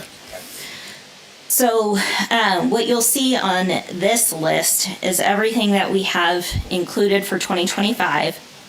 I will tell you that this number right now is this number because we have flat budget targets. I don't necessarily know that the commission wants to champion a compensation contingency again for next year. I don't know that the commission believes the $1 million is the right figure for the mental health contingency. If you recall, our public safety contingency was bumped up to $5 million last year because we thought that there was going to be that consequential action by other counties to increase out-of-county housing rates to $60 per day from the $35 per day we were paying. And we were afraid that would grossly impact the sheriff's out-of-county housing budget. But as you have seen, that actually has not come to fruition, and so we've been able to leave that money in contingency, that budget authority in contingency, without having to access it. So there may be some conversation about whether it's time to reduce that back down to where it was, just based on the trends that we're seeing. The other things that you'll see are operating reserve. We bumped back up to 12 million. You may recall that last year we dipped that down just a bit on the day of budget adoption as part of your action to reduce the mill levy rate. We reduced some spending accordingly. We also have $300,000 in the BOCC contingency. The rainy day reserve has been at 10 million for years. That is the one that is specifically marked for use in your cash and fund balance policy. It may only be used for those purposes, whereas the operating reserve can be used for anything the commission desires. The technology contingency remains at 1.5 million, and that's something where we actually may want to consider increasing it as we have Office 365 and some other things that we know are looming over us in 2025. And while TRB has done a fantastic job planning, we also know that there are always unexpected surprises with things. Again, the final two, mental health and compensation contingency, we may yet want to have some conversation about how to handle that going forward. But during the year, if we run into problems, say in operating, can we transfer some money out of any of the other ones into that operating one? Absolutely. So, The only one that's restricted truly is the rainy day reserve. okay. So changing them really doesn't make much difference because if we have a serious problem in one place or another, we can move money. As long as we've got it in a budget, it's in the budget. We can do what we want as the year goes on. But if it's not in the budget, then we got a problem. Yes, exactly. So I personally don't have a problem with leaving the numbers as they are because if we can transfer it, we can cover any contingency that comes up. I have two questions. What are the guidelines in the BOCC $300,000 contingency?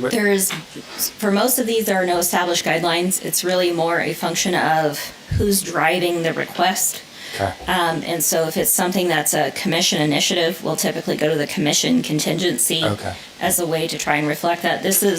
It kind of gives guidelines and sets expectations for commissioners, for staff, for others on what funding is available for what kind of use, and trying to anticipate potential needs when we don't know exactly what it's going to look like, but we anticipate something will come up. So we typically try to have something that's on base with what we're Let me hearing. caveat what I said a minute ago, because I don't want to take all of our property tax income this year. If we can have a reduction in our mill levy, I would like to do that. And if that reduction in mill levy affects some of this contingency funds, I'd probably go along with that. So I'm not firm on that, but I'd like to keep a healthy contingency, but I'd also like to reduce our mill levy. Understood. So a question on that. I remember conversations last year about how much we had in contingency, and I was left with the impression that it didn't really maneuver the mill levy that much. The contingency alone does not maneuver the mill levy much because typically when we're using contingency, we're planning to use fund balance. We don't tax. We don't issue property taxes to support that. However, we did have to reduce the budget last year because we reduced the mill levy rate. And instead of going into a department and specifically making reductions, we took it from a contingency to show the corresponding action. Though we knew that we were going to have a deficit by virtue of that small action, but we had talked about we didn't have to have a plan at that moment. So we took it from the contingency. But you're right, typically it is just fund balance that is used to support this. Okay. But I will point out for this one, we do have a $4.9 million structural imbalance already. Before we talk about any of the decision packages you've heard here, or any of the compensation adjustments we've discussed. So sorry to be the downer, but I just, again, want to manage expectations. I can see everyone smirking at me. No. What was the nickname you were given? Lindsay No Russo. So wasn't that deficit based on us having about 5% of the increase in the property tax, and we're looking at possibility of 10%? We were expecting, though, that was all that the commission was going to allow us to capture. If you all will allow us to capture more, then yes, that would assist. But right now, the message I have heard is that you all are not super excited about that. But we have a month and a half to talk through those details. But yes, the more assessed value you let us capture, that compounds into future years, and that absolutely would help that bottom line Lindsay deficit. No Rizzo is a good listener. I don't know if I could have missed it. But I hope we don't capture all of that, and we can still give them a mill levy decrease. We will certainly keep our ears peeled. At this point, it is hard to know where we are going to land, but we will try to balance our request for your generosity with what that does to a taxpayer. Not my generosity, it's all those taxpayers out there. Yes, that's an excellent, fair point. Thank you. You're a good wordsmith. Okay, carry on. Okay, so now we're going to move to a new tab, the bond and interest tab in your hearings. So this is page 201. Before we get into the actual budget, we show this slide each year updated for what we're looking at in the life of the forecast. And so what it shows you is the significant retiring debt service that's coming up within the life of the forecast. You can see we don't have a ton this year.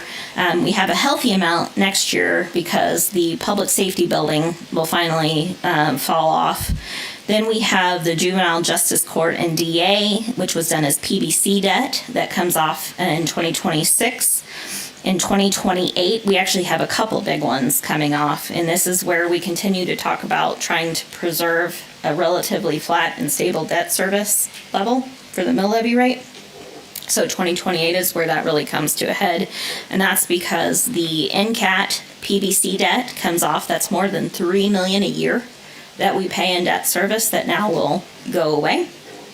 Also, when the Spirit Aero Systems deal was worked several years ago to give them $7 million toward construction of a building, we bond funded that over a period of 10 years. That was slightly abnormal for us, but because it wasn't a county facility, we thought that we could have some flexibility in how that was structured, and so that is how this looks. That will also be falling off, and that's more than $800,000. So we'll have darn near $4 million of debt service coming off the books in 2028. Are we tracking Spirit? They're having some financial problems right now. And are they meeting all of the requirements for us to forgive that? We are tracking it. I will ask Brent if he can maybe put together a report and follow up with commissioners. We can follow up with you after this. Well, I'm just worried about what's happening in Absolutely. Spirit, whether or not that those clawbacks come into effect. Absolutely. We'll take a look at that and give you all a report. Thank you. And then in 2029, we don't have any significant debt retiring. Actually, it's not until 2031 that we see another big drop. Just as a reminder, the Great Recession hit in 2008. That really slowed down our debt issuances. So we are now entering that period of the forecast where we just didn't have a lot of new debt that was being issued. So as we come to the end of those 20-year terms, we have paid down an awful lot of debt. We are at historically low amounts for Sedgwick County in terms of how much debt we're carrying. And that's fantastic. But then if if we ever do want to do a debt-funded project, it puts the commission in quite a bind to have to take money from operations to divert to debt service to maintain a stable mill levy rate. Lindsay, would you be able to provide some information for me via email at some point? What's coming off through 29, but also what Absolutely. projects could be coming on with debt and what that difference would be in bond and interest payment? Absolutely. And so tomorrow during your CIP presentation, we actually will show you what the bond and interest forecast looks like. Okay. Our David Floyd in our accounting office has done a phenomenal job of listing every outstanding debt-funded project that we have that's been approved that we're anticipating. So, for example, Regional Forensic Science Center, that debt has been authorized, but we obviously haven't issued it because the project's not done. So we can get you a list of all of that and how we think that looks. Could you also get a list of possible projected ones that we've been discussing? We've been discussing things like an admin building and things of that sort.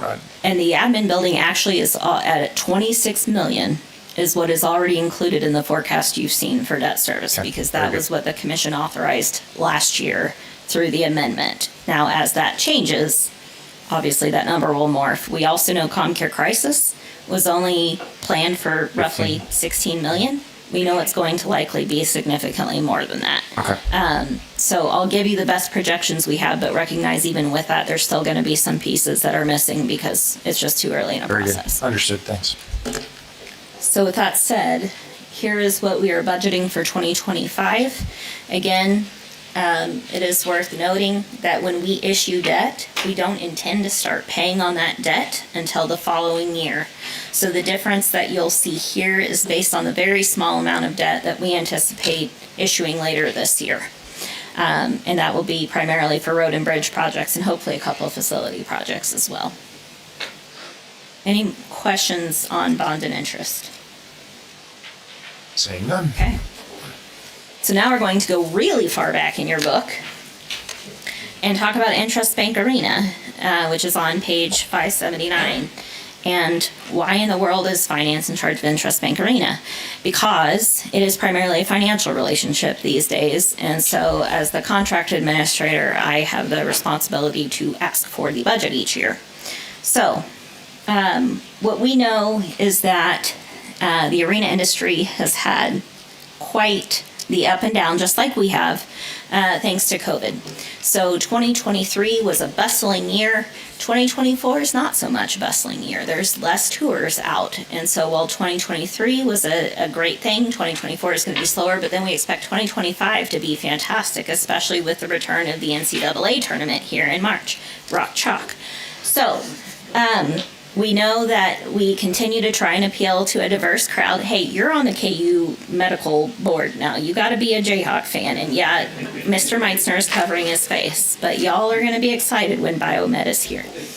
So, appeal to a diverse audience. We want to have more than country. We want to have plenty of pop, plenty of alternative rock, plenty of plain, every genre we can think of that are lined out here in our beautiful hallway here. Taylor Swift, we would love for her to come back. So we want to make sure that there are things that all people can find a reason to come to the publicly funded arena and just be a part of the community and celebrate that facility. Obviously, we want all of that because from a bottom line perspective, we would very much like that net operating income to always be positive to come back and replenish that fund so that we can use those dollars to reinvest back into the facility and keep it as one of the state-of-the-art facilities. You all have seen that the NCAA is picking fewer and fewer facilities. The way they are doing women's tournament games, for example, now they are staying at their home arenas. So the competition to get games here is getting tighter and tighter. And as other folks get newer arenas, that means that our competition is harder, which is how we then get in the business of having to talk about multi-million-dollar scoreboards and other things so that we can stay competitive with those groups. And we have to pay for that somehow. We don't want the taxpayer to pay for that. So we really want these events to come, and we want those returns back to the facility to be great. So we want to make sure that we're always publicly supporting the arena and its events because of how it helps our bottom line. So you can see we have a flat $590,000 request. That's basically a pass-through of the sponsorship money that we get from our three main naming rights sponsors.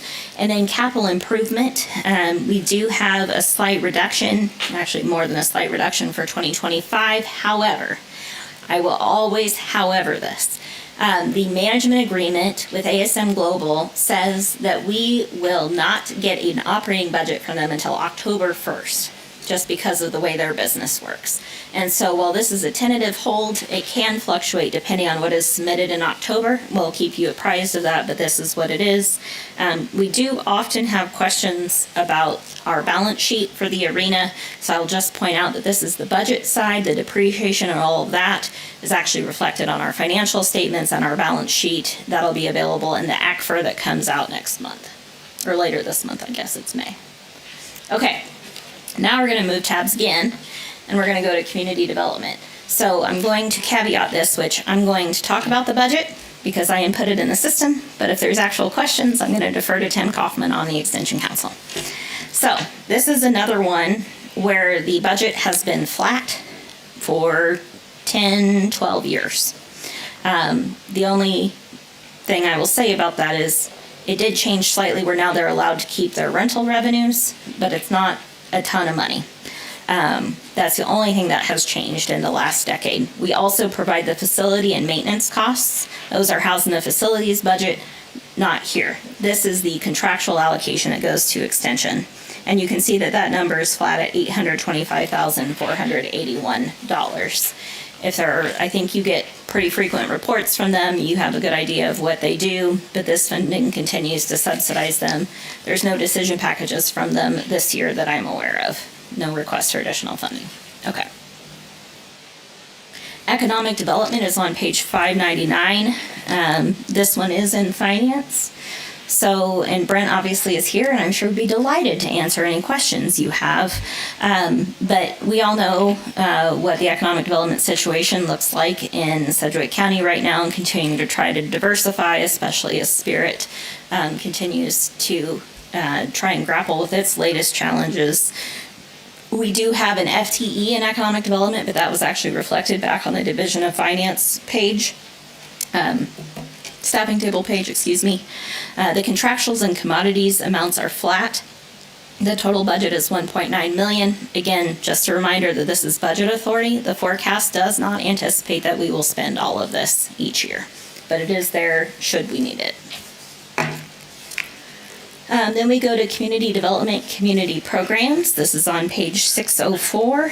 You will see a bit of a difference from 24 to 25 on this request.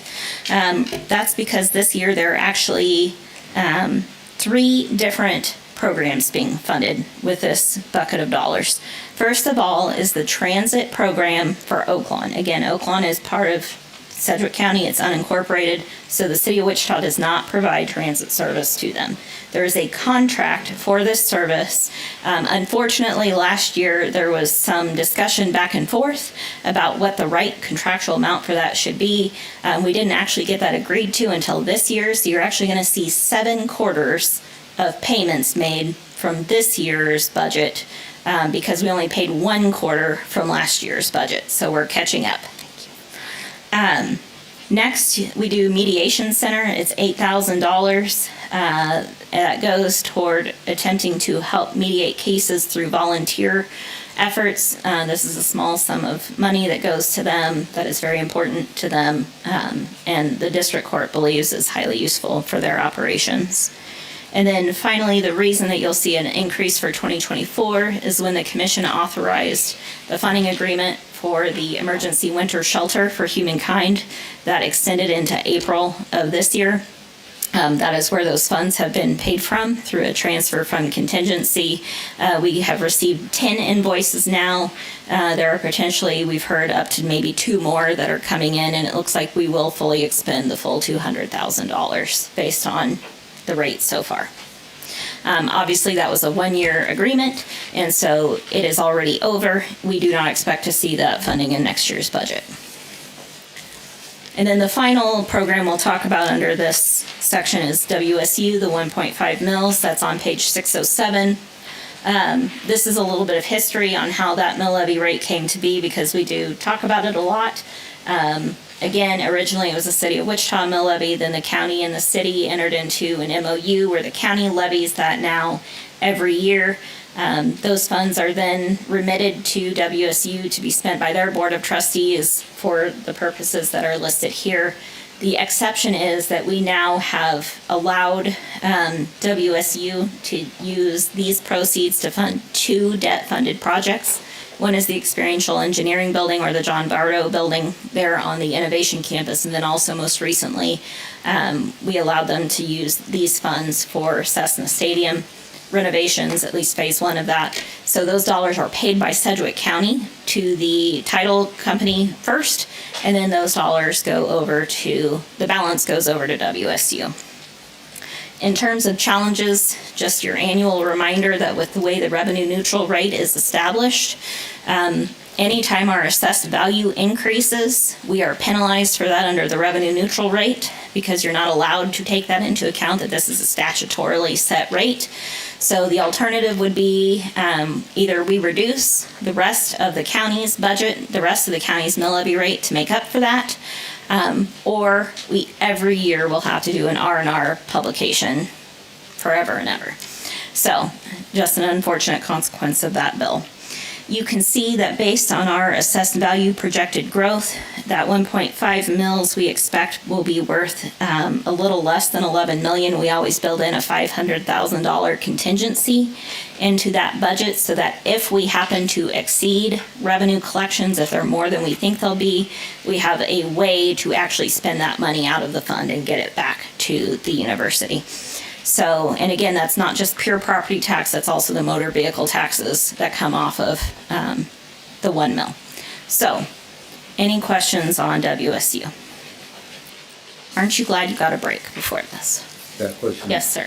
Can we back up to Extension Center Council? Yes. Does that 825,481, does that include all of the expenses that we have? Because we give them a building, I think we give them electricity, we give them a lot of other things on top of that. So where does that come out of our budget? So that's housed within facilities. They have a specific line item in their budget. We can get you those details, but no, this is purely the contractual allocation that we give over to Extension. Okay. But I think we need to know what the total cost of that is. This does not include the total cost of everything we provide for that operation. So in future, I know that they complain that they are on a flat budget, but we are looking at some tough times ahead. And with us looking at tough times, we need to explain to them that not only do they get $825,000, they also get a free building, they get electricity, they get maintenance, they get everything given to them. yes, we can pull that for you, and I know you won't be here next year, but I will add an asterisk to this slide in the future to present those costs. Thank you. Any other questions I can address? Okay, thank you for your time. Lorraine, what's next? Okay. Next, we'll be on page 26 for County Manager and Communications. I believe the manager will start us off, and we'll also hear from Nicole Gibbs. Nicole, if you want to, we are going to tag team this. If you take the podium, and I'll just stay here so we don't crowd up. No, I don't.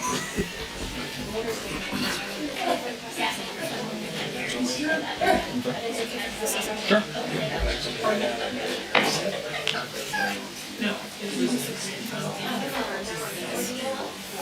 Well, hello, Nicole.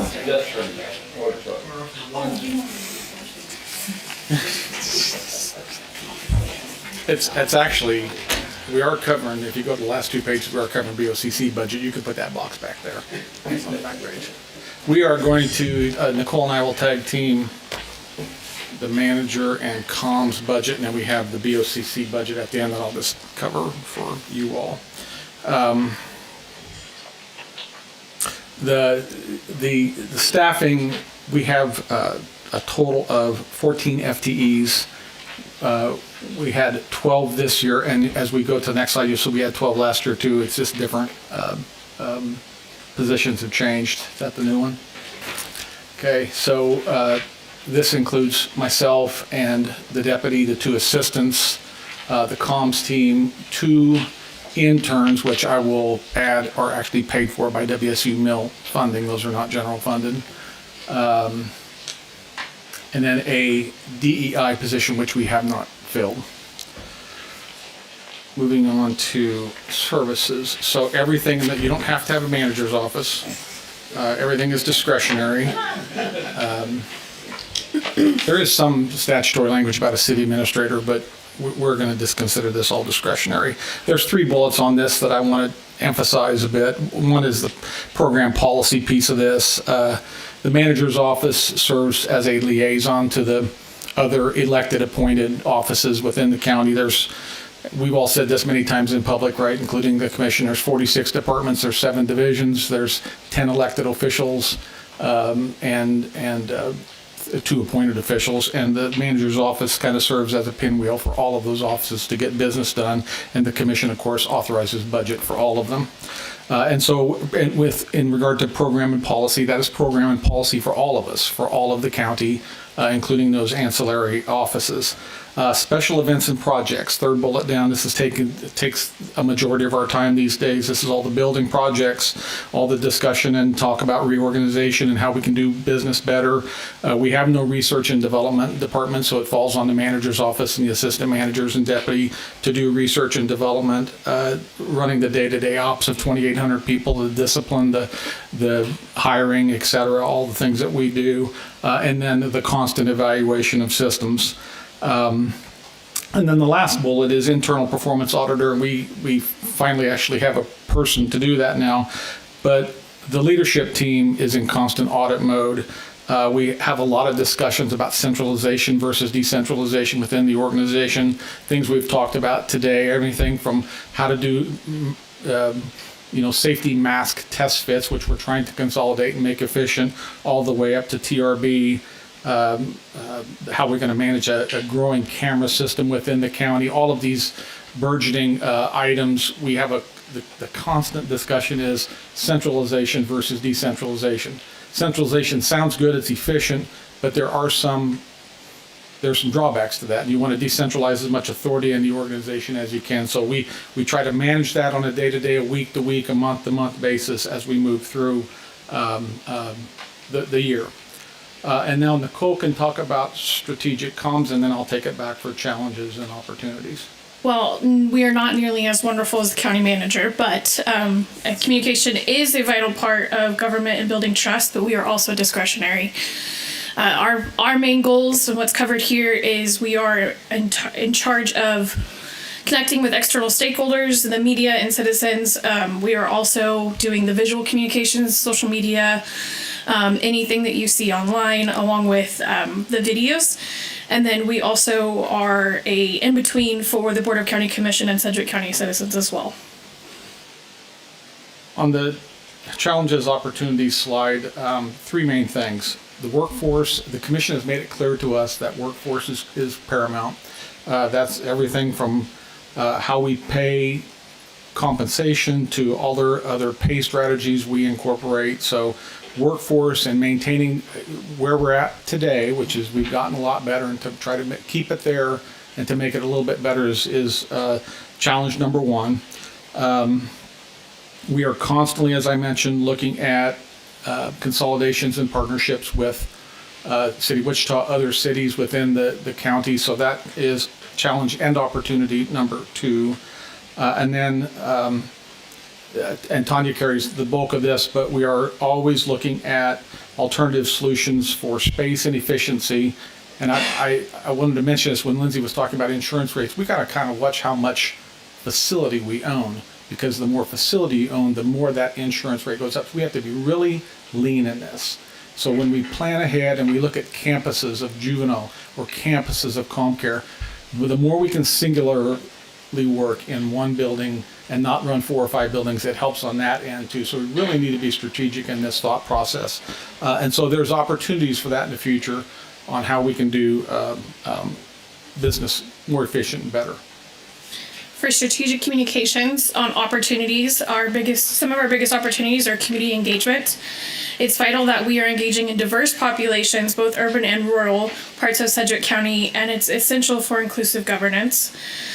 Another one that's important for everyone is building trust, and that comes with transparency, accountability, responsiveness, and it's vital for, again, fostering trust. Multilingual communication is definitely something that is coming more and more and is coming home for us, making sure that we are able to connect with those main speakers, main different languages that are in our community. We also have innovative strategies, and the way we're looking at this is transitioning to more visual type of communication. What platforms are we on? What platforms are we not? Time of day to communicate, those kinds of opportunities. For digital transformation, we are wanting to continue embracing technologies and streamline our process, improve our accessibility, and reach a wider audience.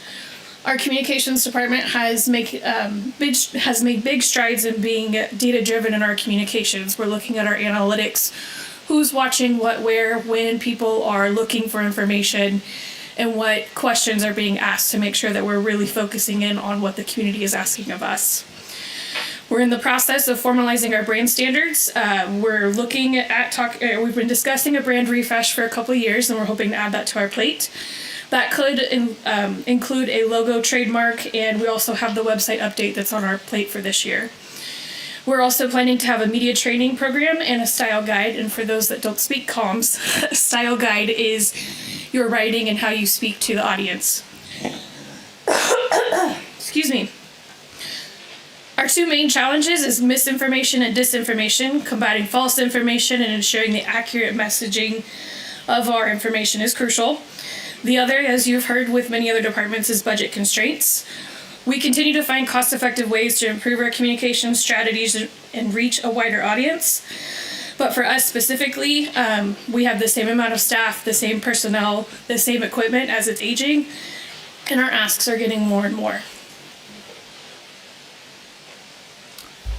Two budget slides. This is the overall, it's all GF budget. It's fairly flat. This is the next slide. We can talk about how it's divvied up. You'll see a reduction in contractuals this year. As Nicole mentioned, we're doing the website redesign this year. That's about 100,000. So most of that contractual changes due to that. And I think that's good. Questions on the manager side of the budget? If not, we can roll over to. Real quickly, I don't want to give you all a big head, but communications is the best in 7.5 years I've been here. Oh, no. Now, okay. We'll have to squeeze Nicole out of the room. Okay. And I would add too that I get a lot of emails about interactions with the community, and the area where I hear the most positive feedback is how good our communications is doing. So thank you so much for the work that you guys have done. It really has just gotten so good over the last few years, and it just makes everybody at the county look better. So I appreciate the work that you and your staff are doing. Thank you. We appreciate hearing that. I echo what has been said. You guys have been a lot of really good to work with on your opportunities. And Nicole, we've had recent discussion about this. I would have thought maybe you'd include advance in the AI world, applications, Sure. validate or not. Yes. Only 80% of it's true, right, Mike? The other 20%'s an opportunity and a challenge. yes. And a liability, I guess it would be, yeah. Right. For sure. But thanks for Okay, a couple of decision packages, Nicole. For the first decision package, I am asking that we look into doing a comprehensive community-wide survey. As part of the current adopted strategic plan and the need to evaluate our public perception and understanding, now's the time to engage with our community through a survey. To my research, there's no knowledge of a comprehensive community survey being conducted by Sedgwick County. With heightened discussions of identifying what Sedgwick County's core services are, a scientific survey will serve as a vital tool for both education and also constituent understanding of needs within the county. It will be important to gain this valuable insights into public comprehension and services. It gives us an opportunity for feedback on pressing challenges and opportunities for innovation.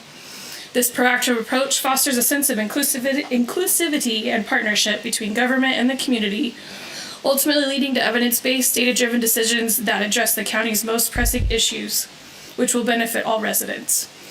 We're asking for 45,000 on this. We have gone out and asked for some soft quotes on what this might be, and this falls right on line in the middle, where we have some ranging from uppers of 80,000 to lower than that. Any questions on the survey? Yeah, go ahead. Go ahead. My question would be, what's the method by which, would this be a postcard going out that people would scan a QR code and maybe some kind of unique number? How do you know that you have unique audiences or unique opinions, and what's the process by how this will be done? There are multiple ways to make this peanut butter sandwich, but what my recommendation would be is that we do work with a company that helps us identify a number. And it would be, we want to have this much feedback from this type of demographic or this type of demographic. And we would then be able to, it's not a targeted thing, but we would send a postcard out or a phone call or a text message and be able to try and get that feedback. But then we would also have the general public have the ability to give feedback too, with the goals of reaching those specific numbers to make sure that we have a scientific answer. You're trying to basically model the diversity of the county itself? Correct. You're not going to weight it one way or the other? No, correct. If I can add, I like the fact that these surveys are kind of sometimes the way the wind blows politically. Because I think when I hear currently the city is taking a survey from last year and trying to focus on some of their decisions based on that survey, and it was a political animal difference between last year and this year. So we ought to be sensitive to that. I think right now that political image is fairly favorable amongst us, but I like the fact that maybe we just talk about you're trying to identify Sedgwick County's core services.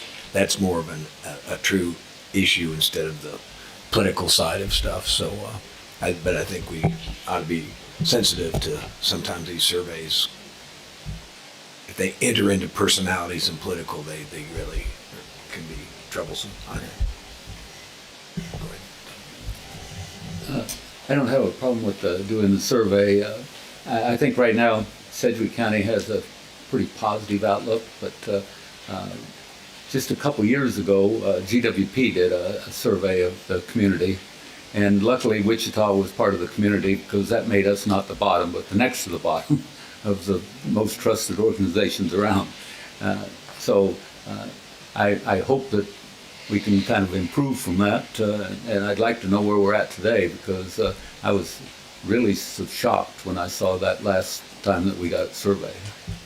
And that's what this type of survey would do. It would provide a baseline for us since we've never had one before. Typically when you do a community survey, you can look at doing it on an annual basis, but more commonly it's a 2 to 5 year process. So that gives you time to take the feedback, analyze it, and then implement that feedback, and then be able to survey again for better understanding, did we do what we said we were going to do, those kinds of things.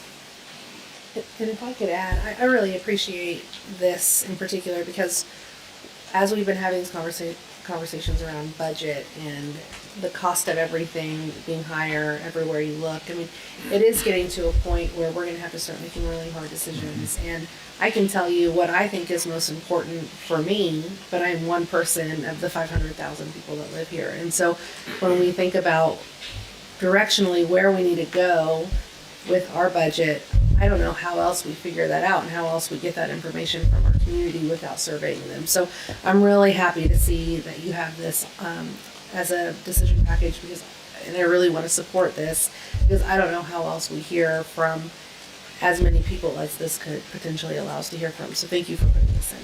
Thank you. Any other questions? Okay. Decision package number 2 is, and I might lean on Rusty a bit here, this is our criminal justice systems analyst. We have our existing CJCC, Criminal Justice Coordinating Council, has run its course.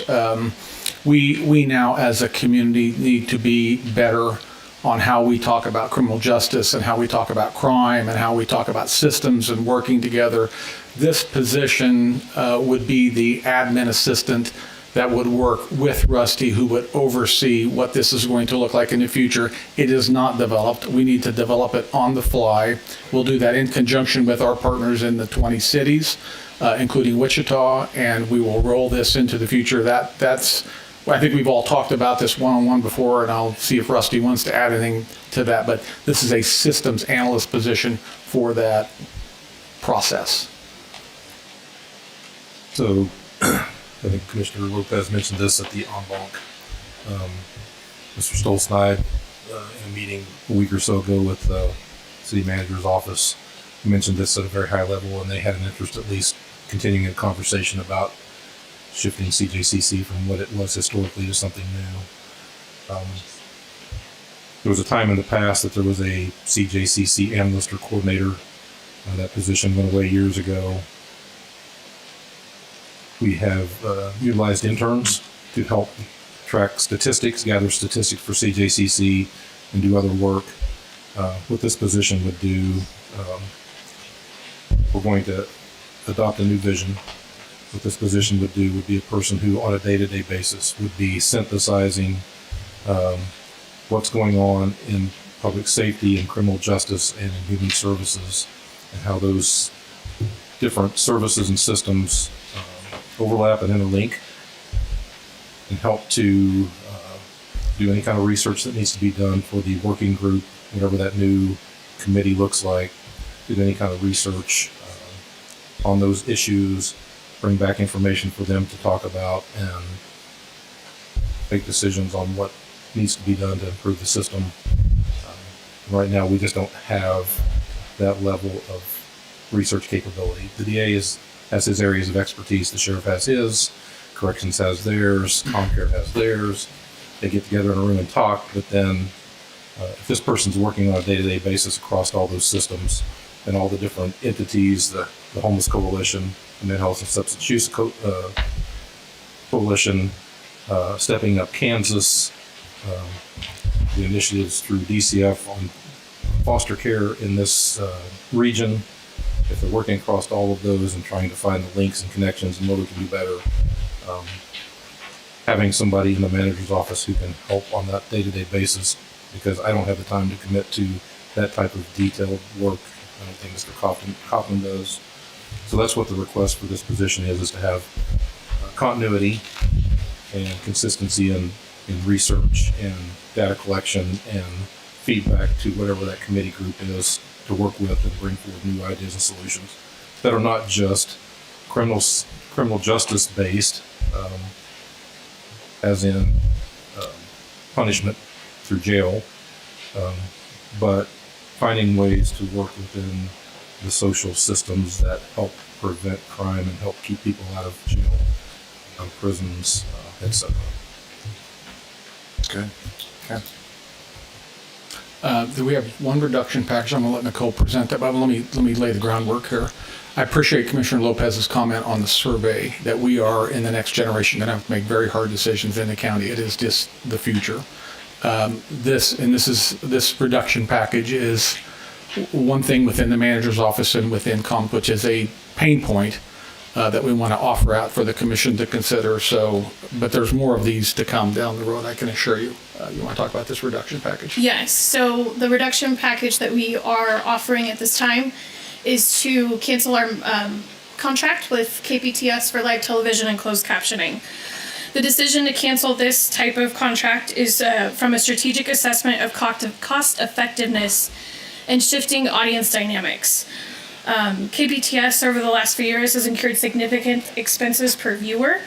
Just as a recap, right now we have a 2-hour minimum with them per regular meeting, and then anything past those 2 hours, every 15 minutes we are following that prorated rate. We also have a guarantee of the 2 hours for closed captioning, and again, that one is at a 30-minute prorated rate after the 2 hours. In 2022, we saw an 11% increase, and so from 2022 to now, we are paying $643.80 per hour and $202.02 for closed captioning per hour.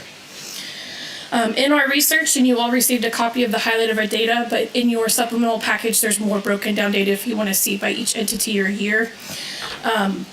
Since 2020, a single viewer on KPTS costs the county $10.21 to $20.45, with 2023 being the second most expensive year at $16.04, and the average view falling around $14.51.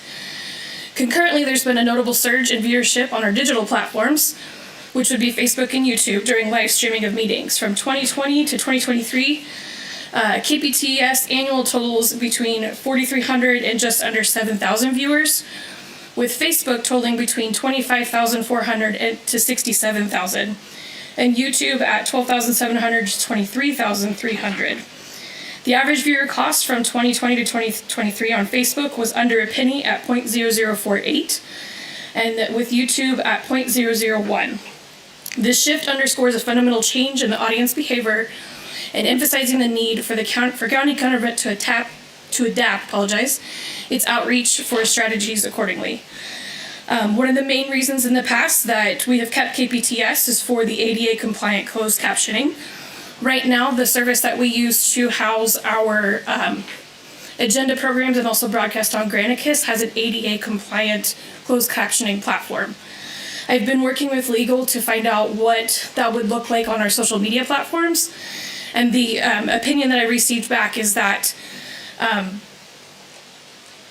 best practice is to have captioning on all across all mediums, as long as we have something that is ADA compliant.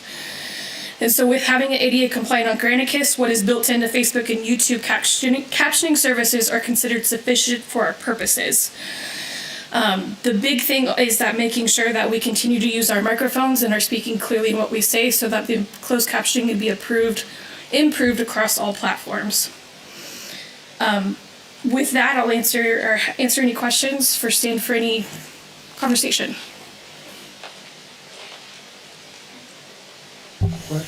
Thanks for this data sheet is really telling.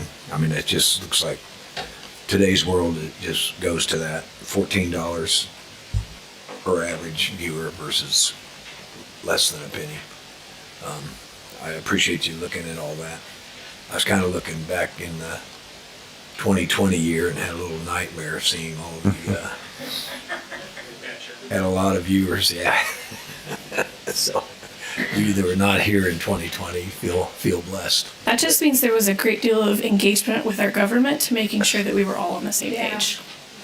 That's really nice. But so 2020 is a little skewed, but thanks for the information, and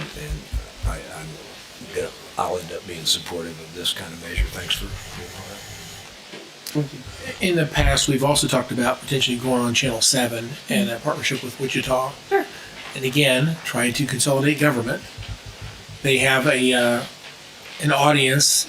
One thing about Channel 7, I don't know if this is true or not. Is it broadcast over the air, or is it only through a cable connection? So to my knowledge, the city Channel 7 is only through Cox customers. To that note, thank you for bringing it up. I did check with Derby and City of Wichita and Bel Air, who previously replayed our meetings, and they are no longer doing that.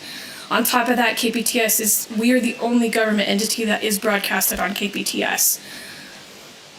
Okay, so I guess my only question would be, will we have any over-the-air access? So if someone doesn't have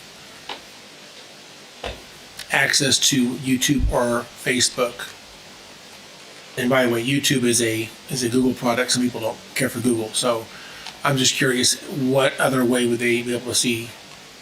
So the benefit is that these are all online in our archive through Granicus, so they can access it online. On top of that, the way that technology is going, you can access Facebook and YouTube via your smart TVs. The majority of TVs sold now are that way, so that you can access those for free. Now, you may not want to have Facebook or YouTube on your app on your phone, but you can access it via your TV or other device. Those are reasonable answers. Thank you for explaining that. The only other thing I'd say is, I'm not saying this is a reason not to consider change here. KPTS does broadcast really statewide, and I don't know about other platforms, but I thought KPTS did rebroadcast our stuff numerous times each week. To my knowledge, they rebroadcast once, if not twice, during the week. So we could get at the most a total of three views or 3 broadcasts on there. On top of that, they do cut the rebroadcast off at 2 hours. So no matter where the meeting ends, it's at 2 hours. All right, thank you. Appreciate this data. One of the things that is unavoidable is just you kind of mentioned it, but something in previous lines of work that I've been in is how do you market on TV anymore? And some of this is because KPTS simply they don't play in the OTT space. So the number of subscribers OTT is growing, right? So Hulu, YouTube, Live TV, all these different things. KPTS doesn't play in that space. You're only going to find them on traditional broadcast stations and Cox Cable, which the user ratings are about 20% of households in our community have that now. So it's not that we're boring, nobody's watching, is that most people just can't access KPTS from their TVs anymore. The other part is we have been working with KPTS to reach out to them. They have a weekly it's called Kansas Week. And so that's where they have news to come in. And so we're working on ways to continue our partnership with KPTS. Just if you guys choose to go down this path, it would be a little bit different. Well, I'm on their one-on-one show this week on Thursday, so I'm sure I wonder if I'll get asked about this. One other question. With our membership, again, we have a channel. We're paying for that, but not very much. I'm not sure if there's different levels of channel membership we can have there, but it's nice. The legislature, for example, I can go back numbers of years and see videos that are on YouTube. I can search for the date and the committee I want to see, and I can actually see the committee. To me, that's very beneficial because I do that all the time. Virtually every single day, I'm doing that. And I think for us to have our meetings available years after they're, again, Granicus, no offense to it, but it's a little clunky. You have to have the agenda, know what you're looking for. To search for the right thing is kind of difficult. So I think we do a good job, putting some data in the title about the date and what type of meeting that it is, that type of thing. The search features, be able to look up and find videos of our meetings years after they happened is a plus. And I'm not sure how you do that with KPTS. I don't think that is maybe an advantage of YouTube over KPTS. Yes. Now, Granicus, as you mentioned, it does have its advantages and disadvantages, but it is our official public record of all of our meetings and our minutes. So we do have at least 10 plus years on there that folks can go and find video recordings. But we have everything from when we started broadcasting on YouTube to now, and we continue to maintain that record as well. I'm not suggesting we should change Granicus. Sure. I'm just curious if we are doing it through other live stream, other recorded channels, do we have to have a video version on Granicus? Is this something that is required? Or what does that cost? Tanya has input on that. I don't know what the cost is, but I'm sure that what I want to speak to is that that's a county clerk requirement, and I'm sure that that the Granicus piece is also included in that county clerk requirement for the archives of the commission record. I would add that as you're building out this new website, keep in mind about how easy access, although it may not be Granicus, that could be our formal, but easy access to our YouTube channel from the commission page. Keep that in mind as you're building out. Yes. As you're building out the webpage or the new website. Okay. Anything else? Very good. We're about at time, so let's go ahead and keep moving on. This is just a summary. This is the decision packages, and the reduction packages is about a plus 50,000. So keep going. Let's skip this and go to BOCC, and then we'll come back. This is the summary of the BOCC budget. This is your 5 FTE commission and 2 FTEs that maintain your staff. So this is 7 total FTEs, flat budget. And then here's how it breaks out. I bring this up because I was on Facebook a couple of weeks ago and somebody was saying, well, give me your administrative charges and I'll tell you how to cut fees here. So here we set today with manager's office and commission office, about $3,170,000. I'll take that against any government office in the country on leanness of how we try to run management of a $550 million budget and 2,800 employees. So it is what it is. If there's any cut in management, I'd like to challenge citizens to tell us where within this management budget we can cut. And I appreciate the comments about our communications team and the work that Nicole and her staff do. They are small but lean. It is an extremely small comms department for an organization like Sedgwick County, which has all these diverse functionalities out there, and they capture it all really well and do a great job. So I appreciate the comments from commissioners on the great work that she and her staff are doing. And I think that is all we have to present. Questions now on manager's office or BOCC budget? I think we're good. We made it in time. Tom, thank you. Cool. We got one more, right, Lori? We're down to our last presentation for the day and our last department presentation. We'll be on page 50 for the county clerk, Kelly Arnold. And thank you again to Kelly for being flexible and Pulling joining up us the today. rear, Kelly Arnold. I had one commissioner tell me to keep it short. I had another commissioner said he had a whole list of questions for me. So. Let's see what we can do. Welcome, bud.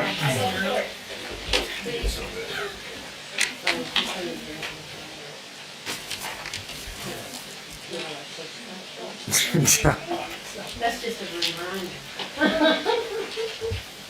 All right, make sure I had this right. All right, you guys ready? Let her rip. All right, Kelly Arnold, Sedgwick County Clerk. We will get right into this. So I will have my two slides here. This is our current strength in 2024, and I'll go quickly to 2022 and then come back. The overall structure of the office and number of FTEs is identical of what we had back then. Back then, at least at this snapshot, I had one office or position that was not full. Of course, around that time, I had up to 2 to 3 positions that were not full at that time. And I will say that the investment in our staff and money has helped retain people. But I do want to go back to where I'm currently at. The red slide right there is my tax team. And that's a concern that I'm thinking about right now, because I have Karen Bailey, who's announced her retirement, and I announced that Angela will be replacing Karen later this year. I had one of my long-term tax people that was, going to be one of the leads step away and take another job this fall. To this date, it's been at least 6 months that position has been open. This tax team does very specific work. They have to have budget, finance, accounting skills, and really understand the depths of how governments work. I have one other person that just told me that she's going to be retiring this year too. So my entire team has kind of been, I don't want to say gutted, but they all have decided they're going to be moving out, which is a lot of knowledge, and it takes 2 to 3 years to train somebody in one of these roles to do. And it's very difficult right now to try to find applicants for this stuff. So a little concerned about that. I just wanted to bring that to your attention since that's where my red one is. All right, let's get into the mandatory. As my office is a statutory office, pretty much everything I do is mandatory. We assist the state of Kansas by filing homesteads. We are the secretary for the Board of County Commission, keep all your documents, records, meeting minutes. I don't probably need to say this, but we used to get our minutes from the closed captioning from KPTS. Last year I brought in a new software system. It's an AI based that we get all of our do all of our minutes on. So I no longer use the closed caption from KPTS. So if that goes away, it's not going to hurt my office.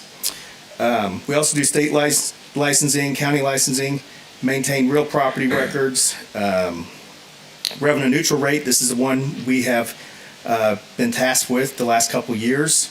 That's now a big part of what we do during the summertime in the budget process in my tax team. We do special assessments, property taxation, budget filed, mill levy calculations, and then ultimately certified a tax roll to the county treasurer. Discretionary, there's really not any discretionary in the office that we have. All right, challenges and opportunities. So challenges every year, it's what is the legislature going to send us and make us do this year. Luckily, this year we were able to fend off any challenging legislation that they wanted to send our way. A lot of it has been done with revenue neutral rate. Anytime they implement something new, they always go back and try to tweak it, fix it, and that kind of thing. And that means our office has to go into our software system, tweak it, fix it, and try to do that. I did have one bill that was passed on revenue neutral rate that will save us money. Just allows or defines who we have to send the letter to, and that got passed. We'll be able to save about $10,000 in our budget. The other thing is the outdated our software system. We talked a little bit about that in the TRB presentation part. So that it will be huge for Office. Let's see. I talked a little bit about retaining employees at current levels, and let's see. Opportunities. One of the opportunities is we are able to send letters, our notices and everything. Sorry, our notice and everything via email, and so that's something we're going to look at doing.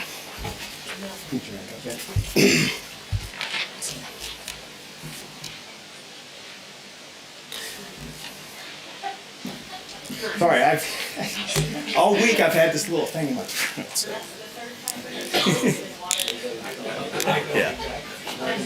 Now I'm out of water bottles, you guys. Sorry. No, that's better. It's all week I've had this little thing in my throat. So, anyways, all right. So our general fund is really about the same every year. It's what our staff costs and our commodities contractuals are relatively flat as well. The truth in taxation.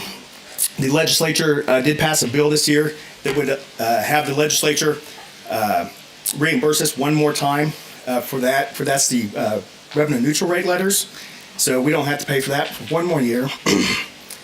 And then after that, we will start paying unless the legislature gives us another one. So that is really it. Wow. Okay. I can go for all those questions because I got till 5.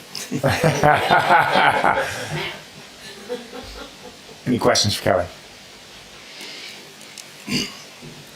Nothing. Okay. Appreciate you guys and what you guys do. Thank you so much. Now we're done, huh, Lauren? Well, quickly, I want to thank you for setting this up. Did a lot of work on this and saw all these departments come through over just a few days. And so thank you, your team, and all the staff that was here and present. Very much appreciate it. And thank you to everyone that brought in the snacks. Yes, ma'am. Before we adjourn today, how would you like tomorrow to go? Because we're supposed to be back at 1 o'clock. How do you... We will have a truckload of people showing up for CIP. So for the CIP discussion, right. So if there's a time certain that we can say for sure we're going or not. Mr. Manager, let's walk through this real quick. So we're beginning, as a reminder, everyone, we start at 8:30 a.m. tomorrow. So in case you forgot, we're going to break about 10:40, 10:45 and walk over to Biomed for the groundbreaking. There is a reception after that. I can't imagine we're going to be able to stay for the reception. I think we probably should at least stop by. Okay. It's in niche in some way. So we'll stop by and then we'll get back and resume the meeting depending on where we're at. 11:30 to noon, we'll be resuming meeting. We'll need to eat lunch. Okay.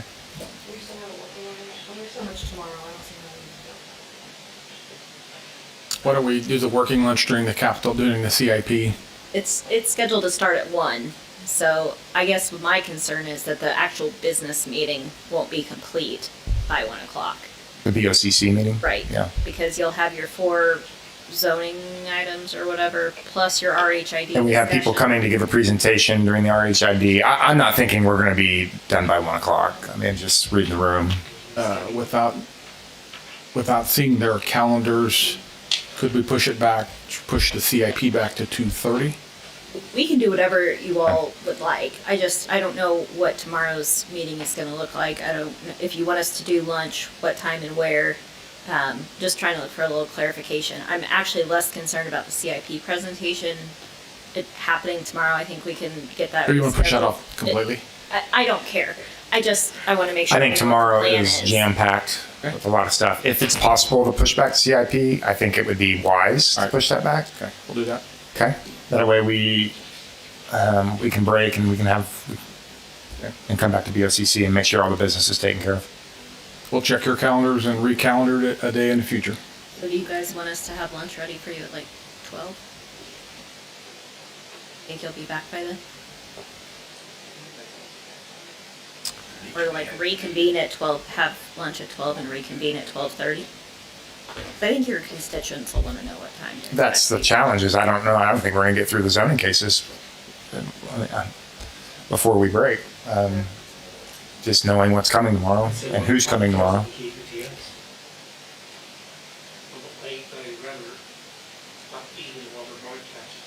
So keep your meeting going, have lunch, break it for lunch at 1, whatever the case may be, and then resume at 1:30 with your business meeting if necessary. Yeah. I think that's probably wise. We'll work with Lisa and Carol to get time on your calendars for the Thank you. CIP presentation, or maybe as a workshop. Okay. All right.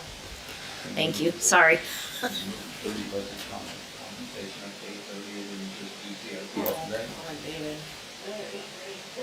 CIP will be about 2 hours. Yeah, I thought it would. Because it's a lengthy list this year, so we'll do whatever you all want to do. I just don't know if we can. Okay, let's look at the calendar so we can sync up everybody's calendars. We'll see if we can knock them both out, CIP and compensation. Okay, very good. Nicole just whispered in here, just a technical adjustment. Tomorrow when we break, I don't believe we're picking KPTS up after the break. So no real pressure there from KPTS perspective. So make it easy on yourselves. I missed out on this. We'll figure something out. They're going to look at calendars to see when we're going to do CIP and if we can knock it all out with compensation and everything. So, okay. I would say lunch is probably on our own. I don't think we have to, Yeah, if we're not doing other things. yeah, I think we can all figure it out. Okay.